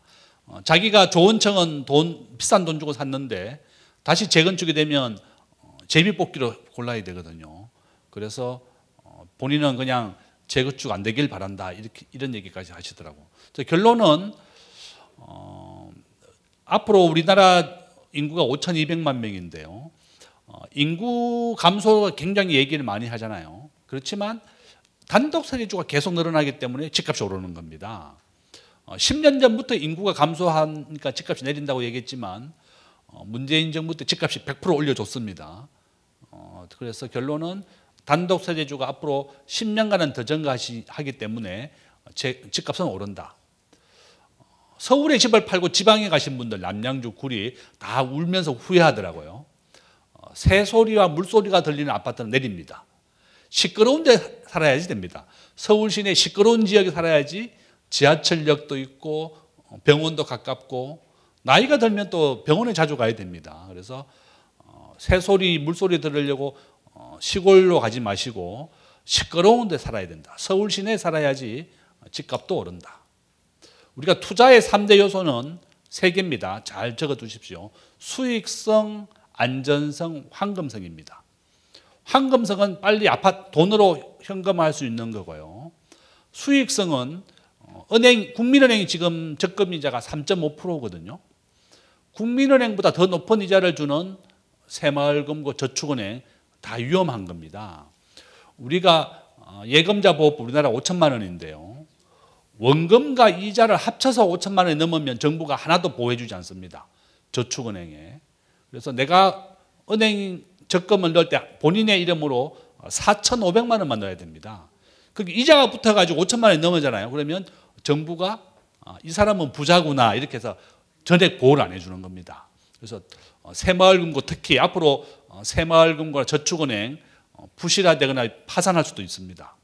내가 예금자 보호가 되는 것은 모든 것에 다 예금자 보호가 되는 것이 아니라 예금하고 적금만 되는 겁니다. 뭐 펀드는 당연히 안 되는 거고요. 그래서 예금자 보호되는 그런 계좌에만 돈을 넣어야 되는 겁니다. 아시겠죠? 그래서 원금이 4,500만 원 절대 넘어서는 안 되고 확인을 해보셔서 5천만 원이 넘었나 안 넘었나 보시고 넘었다 그러면 빨리 빼야 됩니다. 그래서 그 누구의 말도 믿어서는 안 된다. 저축은행에서 과거에 보면 은행 직원들이 고객들 돈을 적금해서 이런 후순위 채권으로 옮겨가지고 다 부실이 났습니다.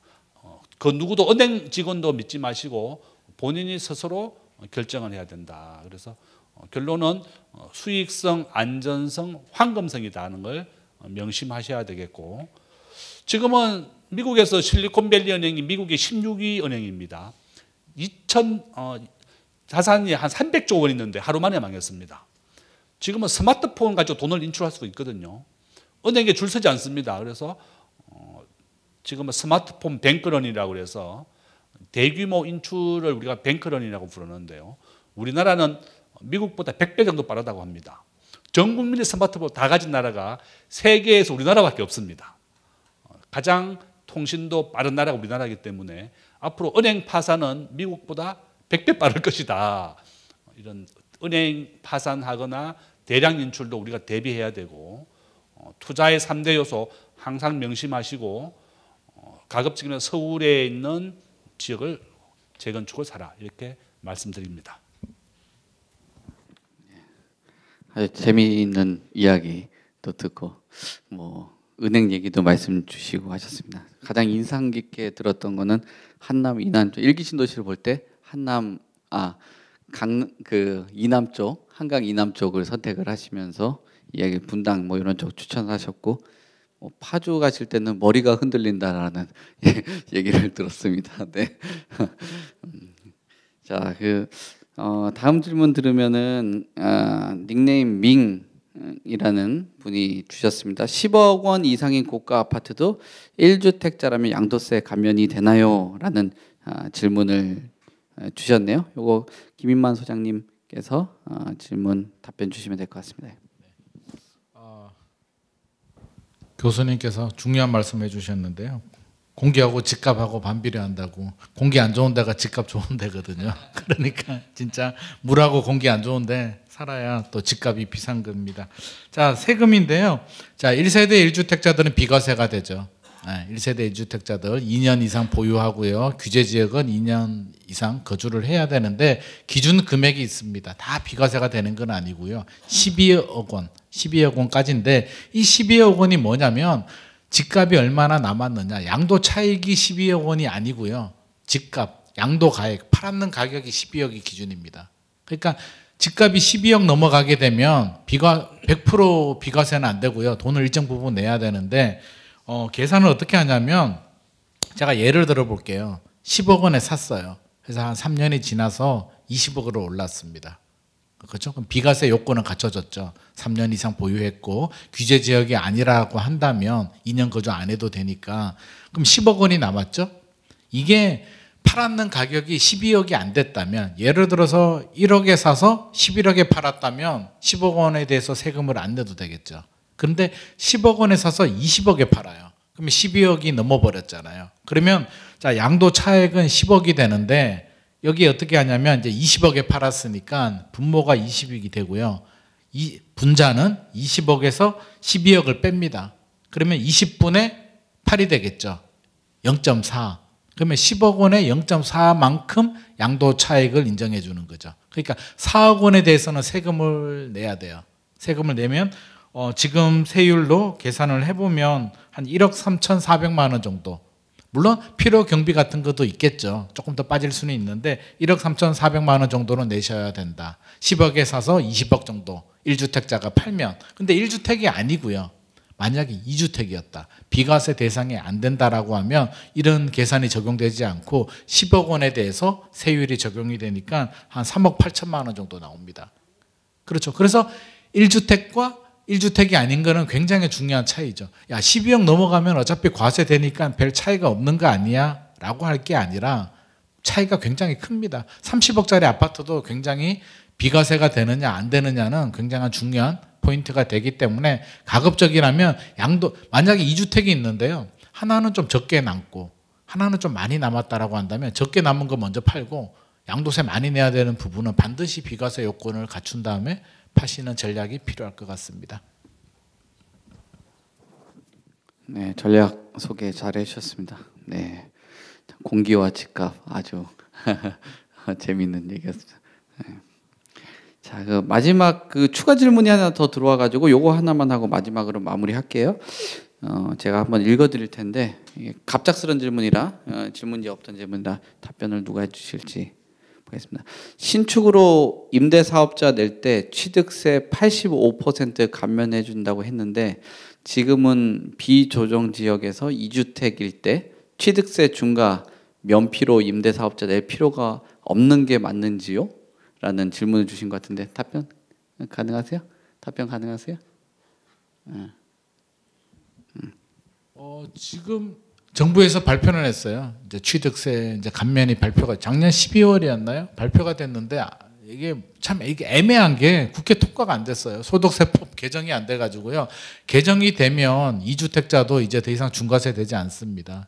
1주택자들은 규제 지역일 때는 1주택자가 1에서 3%가 적용이 되잖아요. 6억 이하는 1%, 6억에서 9억 사이는 2%, 9억 넘어가면 3%가 적용이 되고 2주택이면은 8%, 3주택 이상이면은 12%가 적용이 됐는데 집값이 떨어지니까 작년 12월에 이제 정부에서 발표를 했죠. 2주택까지는 1에서 3% 적용을 해주겠다. 3주택은 8%, 4주택 이상은 12% 해주겠다라고 했는데 이게 국회 통과가 안 돼가지고요. 지금 좀 애매하게 됐어요.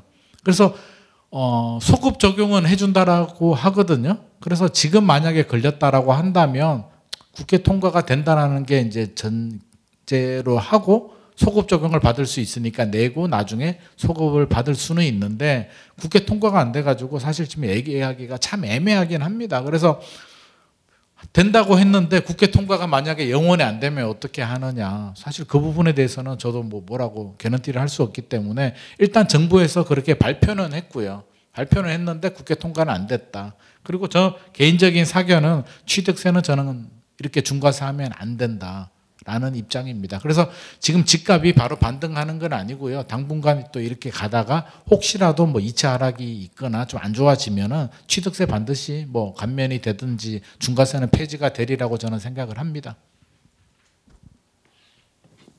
네, 취득세 관련돼서 한 이슈인 것 같아요. 가장 거래세 관련돼서 워낙 불만이 많다 보니까 거래세를 좀 낮추면 거래 활성화가 좀 되지 않을까 이렇게 생각을 합니다. 오늘 전체적으로 1, 2, 3부 빠르게 진행을 했습니다. 진행 끝났고요. 오늘 참석해 주셔서 감사하고요. 오늘 들으신 정보 가지고 자제분들 아까 자녀분들 얘기도 주신 것 같은데 2030 좀 더 넓게는 40까지 투자 또는 내 집 장만에 도움이 되셨길 바라겠습니다. 오늘 저희 여기까지 마무리하겠습니다. 감사합니다.